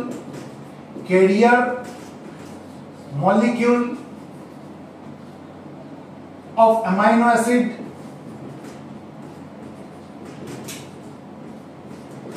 carrier molecule of amino acids for protein synthesis, for protein synthesis। তার মানে এই transfer RNA amino অ্যাসিডের career molecule হিসেবে কাজ করছে। তারা অ্যামাইনো অ্যাসিডকে নিয়ে আসছে, আনছে কেন? যাতে প্রোটিন সিনথেসিসটা হতে পারে। অ্যামাইনো অ্যাসিড চলে আসলো, পেপটাইড বন্ড তৈরি হলো, অ্যামাইনো অ্যাসিড গুলোকে জুড়ে দিল, লম্বা চেন তৈরি হলো, যেটা হচ্ছে প্রোটিন। তাহলে আলটিমেটলি আমরা কি দেখলাম? আরএনএ এর কাজ কি? It play a role in protein synthesis. কিভাবে? মেসেঞ্জার আরএনএ কি করছে? এই জেনেটিক ইনফরমেশনকে কনভে করছে এবং ইনস্ট্রাকশনকে কনভে করছে কোথা থেকে, ডিএনএ থেকে রাইবোজোমে। রাইবোজোমাল আরএনএ কি করছে, ডিএনএ সিকোয়েন্সকে সে পড়ে ফেলছে, রিড করছে এবং সেই হিসাবে সে পেপটাইড বন্ডকে তৈরি করতে সাহায্য করছে। আর ট্রান্সফার আরএনএ কি করছে, সে অ্যামাইনো অ্যাসিডকে ট্রান্সফার করে নিয়ে আসছে, ক্যারি করে নিয়ে আসছে, যাতে পেপটাইড বন্ড তৈরি হয়, প্রোটিন সিনথেসিসটা ঠিকঠাক হতে পারে। তাহলে আরএনএ এর কাজ আমরা মোটামুটি বুঝে গেলাম, ডিএনএ এর কাজ আগে আমরা শিখে গেছি। তাহলে এই অবধি আশা করি আমাদের কাছে কনসেপ্টটা কিন্তু পুরোটা ক্লিয়ার হয়ে গেল। অনেকটা ক্রিটিক্যাল জিনিস যতটা সহজ করে বলা সম্ভব আমি কিন্তু বললাম। আশা করি কারোর আর কোনো কনফিউশন কিন্তু এখানে থাকবে না। এবার আমরা একটু ডিএনএ আর আরএনএ ছোট্ট করে একটু ডিফারেন্সটা দেখে নিই, খুব বেশি ডিটেলসে আমরা যাব না, একটু ডিফারেন্সটা দেখে নিই। ডিএনএ হচ্ছে ইট এনকোডস জেনেটিক ইনফরমেশন, আর আরএনএ কি করে, it plays a role in protein synthesis. একটা ডিফারেন্স হয়ে গেল ফাংশনে। ডিএনএটা কেমন, ডিএনএটা হচ্ছে ইউজুয়ালি ডবল স্ট্র্যান্ডেড, ওখানে আমরা দুখানা স্ট্র্যান্ড দেখতে পাই। আরএনএটা কি, আরএনএটা হচ্ছে ইউজুয়ালি সিঙ্গেল স্ট্র্যান্ডেড। আমি এক্সেপশনে আসছি না, যেমন আমরা ভাইরাসের ক্ষেত্রে বলেছিলাম, তাই তো। ডিএনএ হচ্ছে ইউজুয়ালি ডবল স্ট্র্যান্ডেড, আরএনএ হচ্ছে ইউজুয়ালি সিঙ্গেল স্ট্র্যান্ডেড। এবার ডিএনএ এর ক্ষেত্রে আমরা যদি সুগার ফসফেট ব্যাকবোনটা দেখি, সেটার মধ্যে আমরা কি ধরনের সুগার দেখতে পাবো, ডিঅক্সিরাইবোজ সুগার দেখতে পাবো, যেটা আমরা আরএনএ তে পাবো না। কিন্তু আমরা যদি আরএনএ এর সুগার ফসফেট ব্যাকবোনটা দেখি, সেখানে আমরা কোন ধরনের সুগার দেখতে পাবো, রাইবোজ সুগার দেখতে পাবো। এই রাইবোজ সুগার আবার আমরা ডিএনএ এর মধ্যে পাবো না। আমরা যদি ডিএনএ এর নিউক্লিও বেস দেখি, সেখানে আমরা কি দেখতে পাবো, থাইমিন আছে। ডিএনএ এর মধ্যে থাইমিন নামক নিউক্লিও বেস থাকে, যেটা আরএনএ তে থাকে না। আর আমরা যদি আরএনএ নিউক্লিও বেস দেখি, সেখানে আমরা কি দেখতে পাবো, ইউরাসিল আছে, যে ইউরাসিল আমরা ডিএনএ এর মধ্যে দেখতে পাবো না। তাহলে এই কটা পয়েন্ট আমি যদি লিখতে পারি গুছিয়ে, তাহলে কিন্তু আমি ডিএনএ আর আরএনএ এর মধ্যে ছোট্ট একটা ডিফারেন্স আমি বলে দিতে পারবো। তাহলে দেখা যাক, এদিকে আমি ডিএনএ লিখছি, এদিকে আমি আরএনএ লিখছি, অর্থাৎ এদিকে আমি ডিঅক্সিরাইবোনিউক্লিক অ্যাসিড লিখছি, এদিকে আমি রাইবোনিউক্লিক অ্যাসিড লিখছি। প্রথম ডিফারেন্স আমি তার স্ট্রাকচারের দিকে একটু দেখি। ডিএনএ এর ক্ষেত্রে আমরা কি দেখতে পাবো, এখানে কি রয়েছে, ইউজুয়ালি দে আর ডবল স্ট্র্যান্ডেড। তাহলে ডিএনএ এর ক্ষেত্রে আমি কি বলতে পারি, ইউজুয়ালি দে আর ডবল স্ট্র্যান্ডেড। আমি এক্সেপশন গুলো ধরছি না, যে কিছু ভাইরাস আছে যার মধ্যে আমরা সিঙ্গেল স্ট্র্যান্ডেড ডিএনএ দেখতে পাবো, সেই এক্সেপশনে আমরা যদি না যাই। ডিএনএ কি, ডিএনএ হচ্ছে ইউজুয়ালি ডবল স্ট্র্যান্ডেড। আরএনএ কি, আরএনএ হচ্ছে usually single stranded, usually single stranded.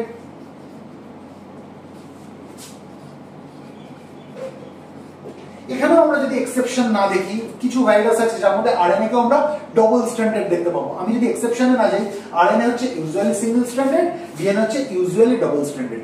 একটা ডিফারেন্স আমরা পেয়ে গেলাম। দ্বিতীয় ডিফারেন্স, প্রথমে স্ট্রাকচারালি কি কি ডিফারেন্স লিখে নিই, তারপরে ফাংশনে আসবো।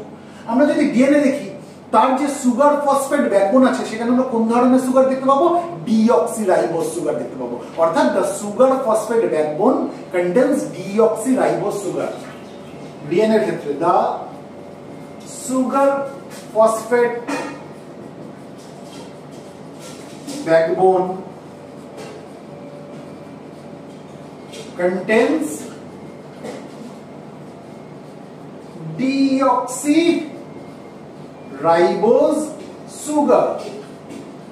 ঠিক আছে, ডিএনএ এর ক্ষেত্রে আমরা যে সুগার ফসফেট ব্যাকবোন দেখতে পাবো, সেখানে কোন ধরনের সুগার আছে, ডিঅক্সিরাইবোজ সুগার আছে। কিন্তু আমরা যদি আরএনএ দেখি, সেই আরএনএ আমরা যদি সুগার ফসফেট ব্যাকবোন দেখি, সেখানে আমরা কোন ধরনের সুগার পাবো, রাইবোজ সুগার পাবো। তাহলে সেকেন্ড ডিফারেন্স কি, দা sugar phosphate, the sugar phosphate backbone of RNA contains ribose sugar।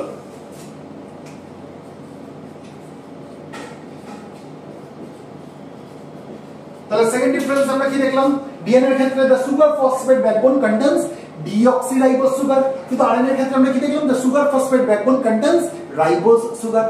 এবার 3 নম্বর ডিফারেন্স। 3 নম্বর ডিফারেন্স আমরা কোথায় পাবো, নিউক্লিও বেসে পাবো। ডিএনএ এর মধ্যে যে নিউক্লিও বেস থাকবে, সেখানে আমরা কি দেখতে পাবো, থাইমিন আছে, তাই তো। ডিএনএ এর ক্ষেত্রে নিউক্লিও বেসে আমরা কি দেখতে পাবো, থাইমিন আছে। কিন্তু আরএনএ এর ক্ষেত্রে আমরা নিউক্লিও বেসে কি দেখতে পাবো, ইউরাসিল আছে। তাহলে থার্ড ডিফারেন্স আমরা কি লিখতে পারি, nucleobase thymine occurs only in DNA. Nucleobase thymine occurs only in DNA আর আরএনএ এর ক্ষেত্রে আমরা কোন ধরনের নিউক্লিওবেস দেখতে পাবো ইউরাসিল অর্থাৎ নিউক্লিওবেস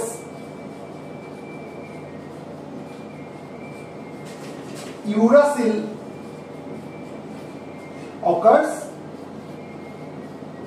only in RNA তার মানে স্ট্রাকচারালি কি কি ডিফারেন্স আমরা এখান থেকে বুঝে গেলাম এই তিনটা পয়েন্টে এবার আমরা যদি ফাংশনাল ডিফারেন্সে আসি যে ডিএনএ এর কাজ কি আর আরএনএ এর কাজ কি খুব সহজ করে বলতে গেলে ডিএনএ কি করে ডিএনএ এনকোডস জেনেটিক ইনফরমেশন আর আরএনএ কি করে RNA plays a role in protein synthesis তাহলে ডিএনএ এর কাজটা আমি প্রথমে লিখি DNA encodes genetic information DNA encodes genetic information আর আরএনএ এর ক্ষেত্রে আমরা কি লিখতে পারি আরএনএ এর ক্ষেত্রে RNA plays a role in protein synthesis RNA plays a role in protein synthesis তাহলে এই অবধি আমরা বুঝতে পারলাম তাহলে এতক্ষণের আমাদের আলোচনায় একটা জিনিস আমাদের কাছে পরিষ্কার যে আমরা কিন্তু নিউক্লিক অ্যাসিড অর্থাৎ ডিএনএ এবং আরএনএ নিয়ে মোটামুটি একটা কনসেপ্ট ডেভেলপ করে নিয়েছি মানে তোমরা যখন এনসিইআরটি পড়ছো তোমাদের কাছে জিনিসটা অনেকটা শক্ত লাগছে আমি আগেও বলেছি কিন্তু দেখো এনসিইআরটির মধ্যে কিন্তু শক্ত এমন কিছু নেই এই যে আমরা এত কিছু পড়লাম এই এত কিছু কিন্তু এনসিইআরটির মধ্যে নেই তাহলে আমরা এত কিছু পড়লাম কেন তার কারণ হচ্ছে আমরা যখন অনেকটা জেনে গেলাম তখন ওই এনসিইআরটিটা আমাদের কাছে একদম সোজা মনে হবে মানে দেখলেই আমাদের তৈরি মনে হবে এনসিইআরটি ঠিক আছে আবারও বলছি যা যা আজকে পড়লাম সব মুখস্থ করার দরকার নেই খালি এটা কনসেপ্টটা তৈরি করো করে শুধুমাত্র এনসিইআরটিটা পড়ো তাহলে এই এনসিইআরটি থেকে যে প্রশ্নই করুক তোমাকে যতই ঘুরিয়ে প্রশ্ন করুক তুমি কিন্তু পারবে ঠিক আছে তাহলে আমাদের কাছে কিন্তু এই অবধি আমাদের কনসেপ্টটা ক্লিয়ার এবং এরপরে আমরা খুব ছোট ছোট কিছু আলোচনায় যাব সেই আলোচনাগুলো যখন আমাদের কাছে একদম ক্লিয়ার হয়ে যাবে then you go for NCERT আগে এনসিইআরটি পড়ো না ঠিক আছে এবার আমরা সেই ছোট ছোট আলোচনাগুলোর মধ্যে ঢুকছি প্রথম যে পয়েন্টটা নিয়ে আলোচনা করব সেটা হচ্ছে নিউক্লিক অ্যাসিডস আর পলিনিউক্লিওটাইডস নিউক্লিক অ্যাসিড অর্থাৎ ডিএনএ আর এবং আরএনএ এগুলোকে আমরা পলিনিউক্লিওটাইডস বলতে পারি পলি কথার মানে কি পলি মানে হচ্ছে মেনি তার মানে অনেকগুলো নিউক্লিওটাইড জুড়ে জুড়ে জুড়ে জুড়ে একটা লম্বা চেন তৈরি করেছে যেটাকে নিউক্লিক অ্যাসিড বলা হয় আমরা প্রথমেই পড়েছি কারণ আমরা যে নিউক্লিক অ্যাসিড যেটাকে বলছি অর্থাৎ ডিএনএ এবং আরএনএ এগুলো কি দিয়ে তৈরি এগুলো কিছু মনোমার জুড়ে জুড়ে তৈরি এই মনোমারগুলো কি এই মনোমারগুলোই হচ্ছে নিউক্লিওটাইডস অর্থাৎ নিউক্লিক অ্যাসিড যেটা ডিএনএ এবং RNA they are composed of monomers and these monomers are called nucleotides তার মানে অনেকগুলো নিউক্লিওটাইড জুড়ে জুড়ে জুড়ে জুড়ে জুড়ে কি তৈরি করেছে একটা লম্বা চেন তৈরি করেছে এই যে লম্বা চেন এটাই হচ্ছে নিউক্লিক অ্যাসিড যেখানে অনেকগুলো নিউক্লিওটাইড রয়েছে তাই নিউক্লিক অ্যাসিডকে কি বলা হয় পলিনিউক্লিওটাইড বোঝাতে পারলাম these nucleotides are linked together to form a long linear chain which is called a nucleic acid এই নিউক্লিওটাইড গুলো জুড়ে জুড়ে একটা লম্বা লিনিয়ার চেন তৈরি করেছে আর এই চেনটাকে কিন্তু নিউক্লিক অ্যাসিড বলা হয় তাহলে আমরা বলতে পারি তো যে nucleotides are the building blocks of nucleic acid মানে তুমি যদি একটা পুঁথির মালা দেখো পুঁথির মালার এক একটা বিল্ডিং ব্লক কি এক একটা পুঁথি কারণ এই পুঁথিগুলো জুড়ে জুড়ে জুড়ে জুড়ে লম্বা এই পুঁথির মালাটা তৈরি হয়েছে বা আমি যদি একটা ফুলের মালা দেখি ফুলের মালাটা কি দিয়ে তৈরি অনেকগুলো ফুল জুড়ে জুড়ে জুড়ে জুড়ে লম্বা এই মালাটা তৈরি তাহলে এই মালার ফুলের মালার বিল্ডিং ব্লক কোনটা ওই ফুল ওই পুঁতির মালার বিল্ডিং ব্লক কোনটা ওই এক একটা পুঁতি তাহলে আমি যদি নিউক্লিক অ্যাসিড দেখি সেটা ডিএনএ হোক বা আরএনএ হোক তার বিল্ডিং ব্লক কোনটা হবে ওই এক একটা নিউক্লিওটাইড হবে কারণ এই নিউক্লিওটাইড গুলো জুড়ে জুড়ে জুড়ে জুড়ে একটা লম্বা স্ট্রাকচার তৈরি করেছে যেটা হচ্ছে হয় ডিএনএ নাহলে আরএনএ অর্থাৎ যেটা হচ্ছে নিউক্লিক অ্যাসিড তাই নিউক্লিক অ্যাসিডকে আমরা কি বলতে পারি পলিনিউক্লিওটাইড পলি মানে হচ্ছে অনেকগুলো নিউক্লিওটাইড জুড়ে নিউক্লিক অ্যাসিড তৈরি হয়েছে তাই নিউক্লিক অ্যাসিডকে আমরা কি বলতে পারি পলিনিউক্লিওটাইড বোঝাতে পারলাম এই অবধি এবার নেক্সট পয়েন্টে আসা যাক এবার এখানটায় আমি একটা কথা বলেছিলাম এই 3 নম্বর পয়েন্টে কি বলেছিলাম যে ডিএনএ এর মধ্যে নিউক্লিওবেস কি রয়েছে থাইমিন আর আরএনএ এর মধ্যে নিউক্লিওবেস কি রয়েছে ইউরাসিল অর্থাৎ থাইমিন আর ইউরাসিল দুটোই হচ্ছে নিউক্লিয় বেস বা নাইট্রোজেনাস বেস, কিন্তু এই দুটোই, এই থাইমিন এবং ইউরাসিল এই দুটোই হচ্ছে পিরিমিডিন বেস, তাই তো? এটা কিন্তু পিউরিন না, এটা হচ্ছে পিরিমিডিন বেস।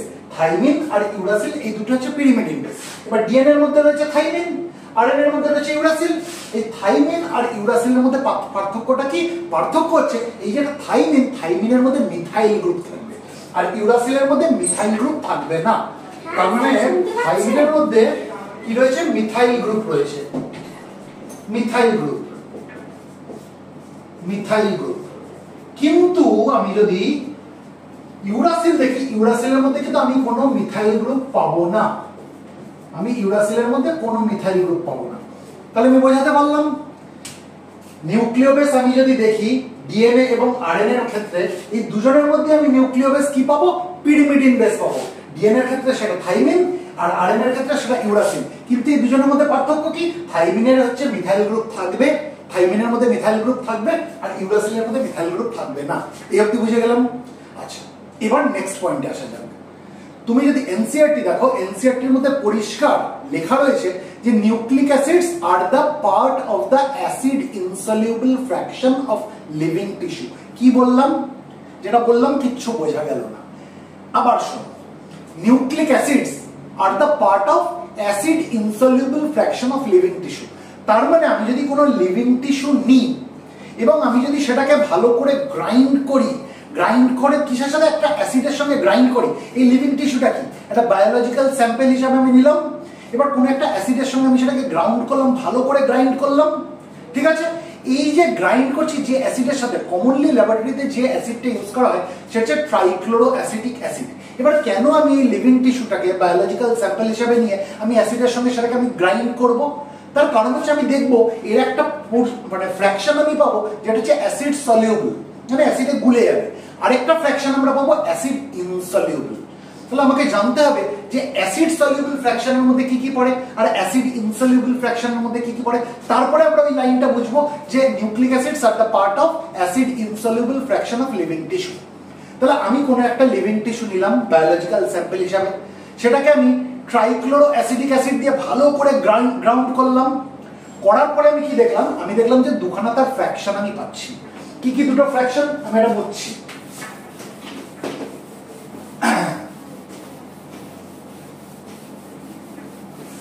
একটা ফ্র্যাকশন আমি পাচ্ছি অ্যাসিড সলিউবল ফ্র্যাকশন, একটা ফ্র্যাকশন আমরা পাচ্ছি অ্যাসিড সলিউবল ফ্র্যাকশন। এই যে অ্যাসিড সলিউবল ফ্র্যাকশন আমরা যেটা পাচ্ছি, এখানে আমরা কি কি পাবো? খুব ছোট ছোট বায়োমলিকিউলস পাবো আর ইনঅর্গানিক কম্পাউন্ডস পাবো, অর্থাৎ ভেরি স্মল বায়োমলিকিউলস। এই যে খুব ছোট ছোট বায়োমলিকিউলস যেগুলো পেলাম, এদেরকে আমরা কি বলতে পারি? বায়ো মাইক্রোমলিকিউলস। মাইক্রো মানে ছোট, দিস আর বায়ো মাইক্রোমলিকিউলস। যার উদাহরণ যদি দিতে হয় কোনগুলো হতে পারে? Amino acids, amino acid, nucleosides,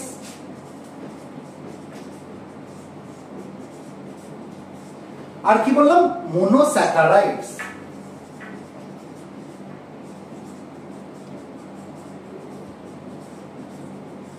তাহলে এই যে বায়ো মাইক্রোমলিকিউলস যেগুলো পেলাম, এগুলো কি? এগুলো হচ্ছে অ্যাসিড সলিউবল ফ্র্যাকশন। এবার এই ছোট ছোট বায়োমলিকিউলস এর সঙ্গে আমরা আরো কিছু অ্যাসিড সলিউবল ফ্র্যাকশন পাবো।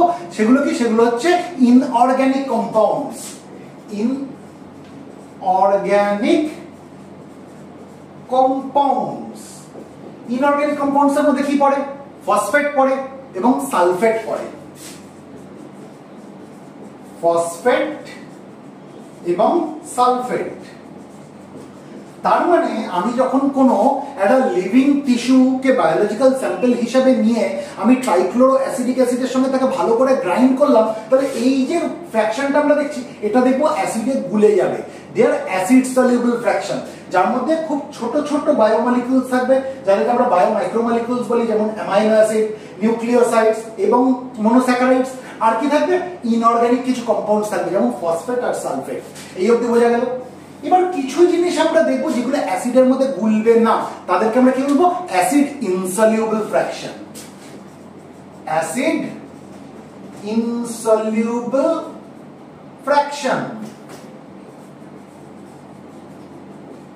এই অ্যাসিড ইনসলিউবল ফ্র্যাকশনের মধ্যে কোনগুলো পাবো আমরা? লার্জ বায়োমলিকুলস যেগুলো রয়েছে, লার্জ বায়োমলিকুলস।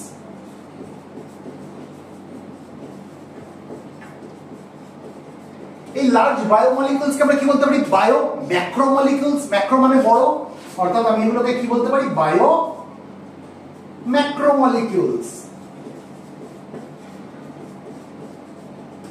এবার এর মধ্যে কি কি পড়ে আমরা অলরেডি জেনে গেছি যে বড় বড় বায়োমলিকুলস কি কি আছে, যেমন নিউক্লিক অ্যাসিডস, নিউক্লিক অ্যাসিডস যার মধ্যে ডিএনএ এবং আরএনএ দুটোই পড়ে। আর কি? প্রোটিনস। আর কি পড়ে? কার্বোহাইড্রেটস বা পলিস্যাকারাইডস আমরা বলতে পারি। কার্বোহাইড্রেটস বা পলিস্যাকারাইডস। আর কি পড়ে? আর পড়ে হচ্ছে লিপিডস, কারণ এগুলো হচ্ছে biomacromolecules. Nucleic acid, proteins, carbohydrates বা পলিস্যাকারাইডস, লিপিডস, এগুলো হচ্ছে বড় বড় বায়োমলিকুলস, অর্থাৎ বায়ো ম্যাক্রোমলিকুলস। এগুলো কিন্তু অ্যাসিডে সলিউবল হবে না, তাই এদেরকে কি বলা হয়? এদেরকে বলে অ্যাসিড ইনসলিউবল ফ্র্যাকশন। তার মানে আমি যখন কোনো লিভিং টিস্যু দিচ্ছি বায়োলজিক্যাল স্যাম্পল হিসাবে, এবং আমি সেটাকে কোনো একটা অ্যাসিড দিয়ে ভালো করে গ্রাইন্ড করছি, কোন অ্যাসিড? Trichloro acidic acid. আমি নামটা লিখে দিচ্ছি, ট্রাইক্লোরো অ্যাসিডিক অ্যাসিড দিয়ে আমি যখন ভালো করে গ্রাইন্ড করছি, আমি কি দেখবো? আমি তার একটা অ্যাসিড সলিউবল ফ্র্যাকশন দেখবো, একটা অ্যাসিড ইনসলিউবল ফ্র্যাকশন দেখবো। অ্যাসিড ইনসলিউবল ফ্র্যাকশনের মধ্যে আমি কি কি পাচ্ছি? বড় বড় বায়োমলিকুলস গুলো পাচ্ছি, যেমন নিউক্লিক অ্যাসিডস পাচ্ছি যার মধ্যে ডিএনএ এবং আরএনএ দুটোই পড়ে, প্রোটিনস পাচ্ছি, কার্বোহাইড্রেটস বা পলিস্যাকারাইডস পাচ্ছি এবং লিপিডস পাচ্ছি। তাহলে এখান থেকে একটা জিনিস আমরা বলতে পারি, এই যে নিউক্লিক অ্যাসিড কথাটা আমরা যেটা দেখছি, এই নিউক্লিক অ্যাসিডটা কি? They are the part of acid insoluble fraction of living tissue. তাহলে এনসিইআরটি তে কি লেখা রয়েছে? Nucleic acids are the part of acid insoluble fraction of living tissue. তাহলে এবার আমরা লাইনটা বুঝলাম। তাহলে আমি যদি শুধুমাত্র এনসিইআরটি লাইন পড়ে আমি কিচ্ছু বুঝবো না, এই এক্সপ্লেনেশনটা যখন আমার কাছে ক্লিয়ার থাকবে তখন কিন্তু আমার কাছে কনসেপ্টটা ক্লিয়ার হয়ে যাবে, এবং তখন এনসিইআরটি লাইনগুলো আমার কাছে বোঝা খুব একটা শক্ত হবে না। এটা আমাদের কাছে পরিষ্কার হলো। এবার আমরা নেক্সট পার্টে যাচ্ছি। এবার আমরা একদম শেষের দিকে চলে এসেছি, আর বেশি তোমাদের পড়াশোনা করতে হবে না, অন্তত এনসিইআরটি পড়ার জন্য আর বেশি কিছু করতে হবে না। আর আমরা দুটো জিনিস নিয়ে এখানে আলোচনা করব। এনসিইআরটি তে একটা লাইন লেখা রয়েছে যে nitrogenous bases of heterocyclic compounds. আমি এটা বুঝি, আমি লাইনটা লিখে দিই, তাহলে বুঝতে পারবো, বুঝাতে আমার সুবিধা হবে।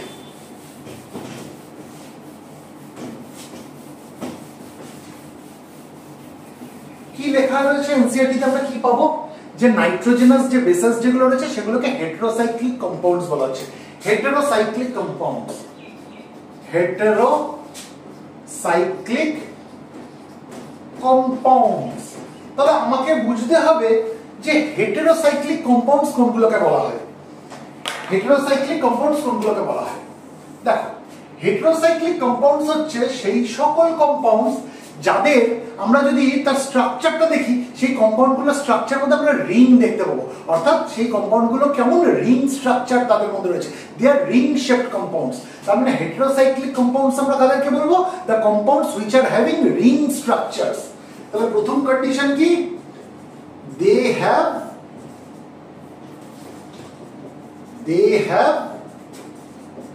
ring like structure। বুঝতে পারলাম? তাহলে প্রথম কন্ডিশন কি? They have ring like structures বা রিং শেপড কম্পাউন্ডস এদেরকে আমরা বলতে পারি। এরা কেমন? এরা হচ্ছে ring shaped compounds, ring shaped compounds. আর দ্বিতীয় কন্ডিশন কি? দ্বিতীয় কন্ডিশন হচ্ছে এই যে তাদের রিংটা আমরা যেটা দেখলাম, এই রিং এর যে মেম্বার যেগুলো থাকবে সেখানে অ্যাটলিস্ট দুটো ডিফারেন্ট এলিমেন্ট থাকতে হবে। ঠিক আছে? তার মানে সেকেন্ড কন্ডিশন কি? They must have two different elements as member of its ring. They must have two different they must have two different elements as member of its ring.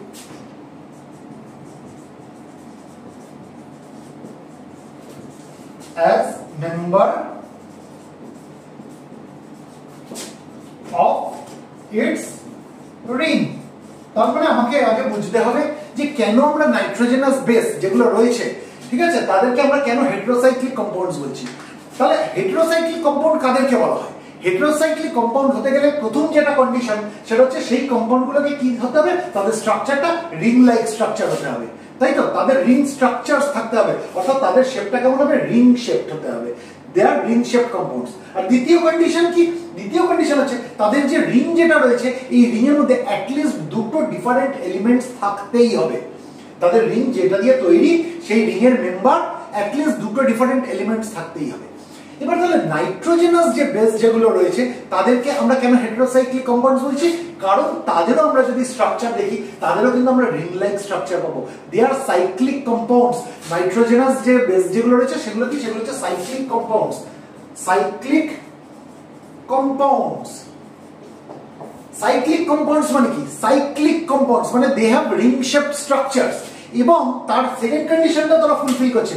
তাদের যেটা ring রয়েছে সেই রিং এর মধ্যে যে member যেখানে রয়েছে সেখানে আমরা দুটো আলাদা আলাদা এলিমেন্ট দেখতে পাবো।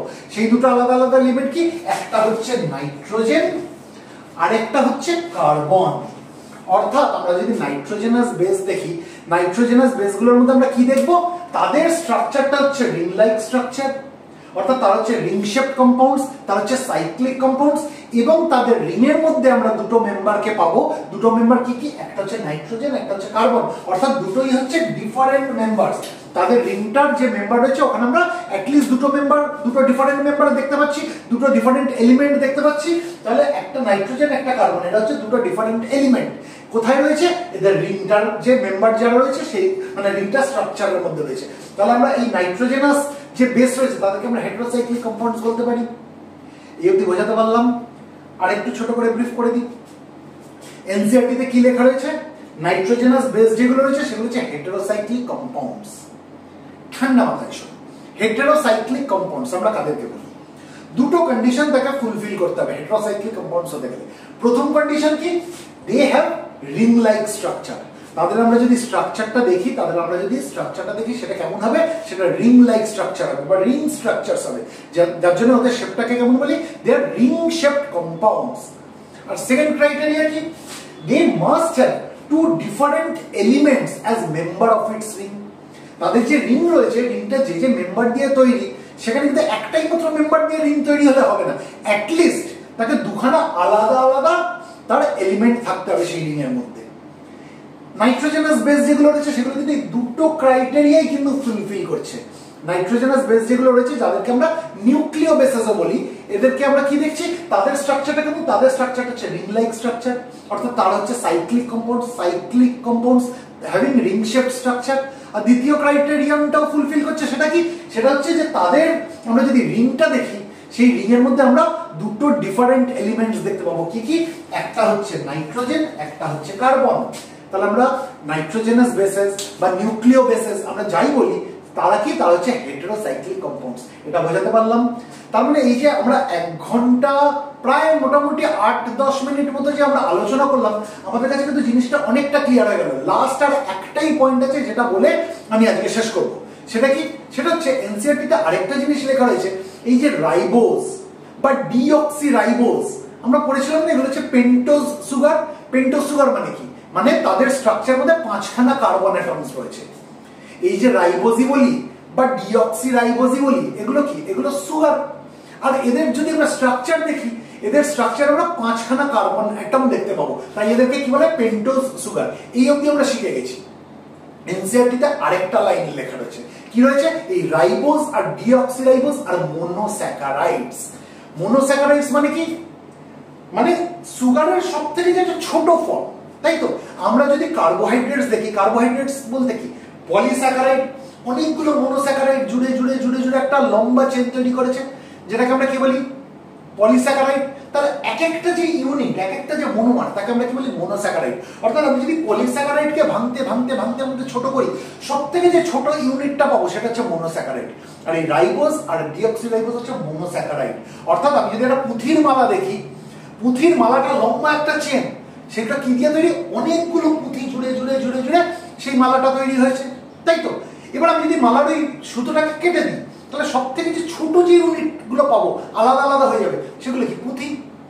এবার আমি পুঁথির থেকে ছোট জিনিস তো আমি পাবো না, পুঁথিটাকে ভাঙলে আমি পুঁথির গুঁড়ো পাবো, কিন্তু আস্ত পুঁথি তো পাবো না। তাহলে মালাটাকে কাটলে সব থেকে আস্ত যে ছোট জিনিসটা পাবো সেটা হচ্ছে একমাত্র পুঁথি। সেরকম আমরা যদি পলিস্যাকারাইড অর্থাৎ কার্বোহাইড্রেটকে ভাঙতে ভাঙতে ভাঙতে ভাঙতে সব থেকে তার ছোট ইউনিটটা পাই, সেটা হচ্ছে মোনোস্যাকারাইড। এই মোনোস্যাকারাইডকে আর আমি ছোট ভেঙে আর এর থেকে ছোট সুগার আমি বানাতে পারবো না। তাহলে সব থেকে ছোট সুগার হচ্ছে মোনোস্যাকারাইড। এই রাইবোজ আর ডিঅক্সিরাইবোজ এরা হচ্ছে সব থেকে ছোট unit, monosaccharide. They can not be further broken down into smaller sugars. এদেরকে আর ছোট ভেঙে, এদেরকে ভেঙে আর ছোট সুগার বানানো যাবে না। এরা হচ্ছে সব থেকে ছোট সুগার। বোঝাতে পারলাম? তার মানে রাইবোজ বা ডিঅক্সিরাইবোজ, যেটা আমরা এতক্ষণ পড়েছিলাম, দে আর পেন্টোজ সুগার। কেন পেন্টোজ সুগার পড়েছিলাম? কারণ তার স্ট্রাকচার মধ্যে 5খানা কার্বন অ্যাটম আছে। 5খানা কার্বন অ্যাটম থাকতে পারে, কিন্তু এরা হচ্ছে সুগারের সব থেকে ছোট ফর্ম। দে আর মোনোস্যাকারাইডস। বোঝাতে পারলাম? তাহলে এর থেকে বেশি আর তোমাদের কিচ্ছু জানার নেই। এই যে ভিডিও 1 ঘন্টা 10 মিনিট বা 11 মিনিটের হয়তো বড় জোর ভিডিওটা হবে, এটাকে তোমরা বারবার দেখো, কনসেপ্টটা তৈরি করো, কিচ্ছু মুখস্থ করো না, এত নাম মনে রাখার দরকার নেই, ছবিটাকে চোখের সামনে রাখো। রাখার পরে এবার যখন কনসেপ্টটা তৈরি হয়ে গেল, তারপরে তোমরা এনসিইআরটিটা পড়ো। দেখো একদম জলের মতো পরিষ্কার হয়ে যাবে, ট্রাস্ট মি। দেখো একদম পরিষ্কার হয়ে যাবে। আর দ্বিতীয়বার তোমাকে এনসিইআরটির বই খুলে আর দেখতে হবে না। ওইবার এনসিইআরটির বইতে যে পয়েন্টগুলো রয়েছে, সেই পয়েন্টগুলো একটু মাথায় রাখো, বাদ বাকিটা তোমরা জানো, নামিয়ে দিতে পারবে। এখানে শেষ করছি, ঠিক আছে?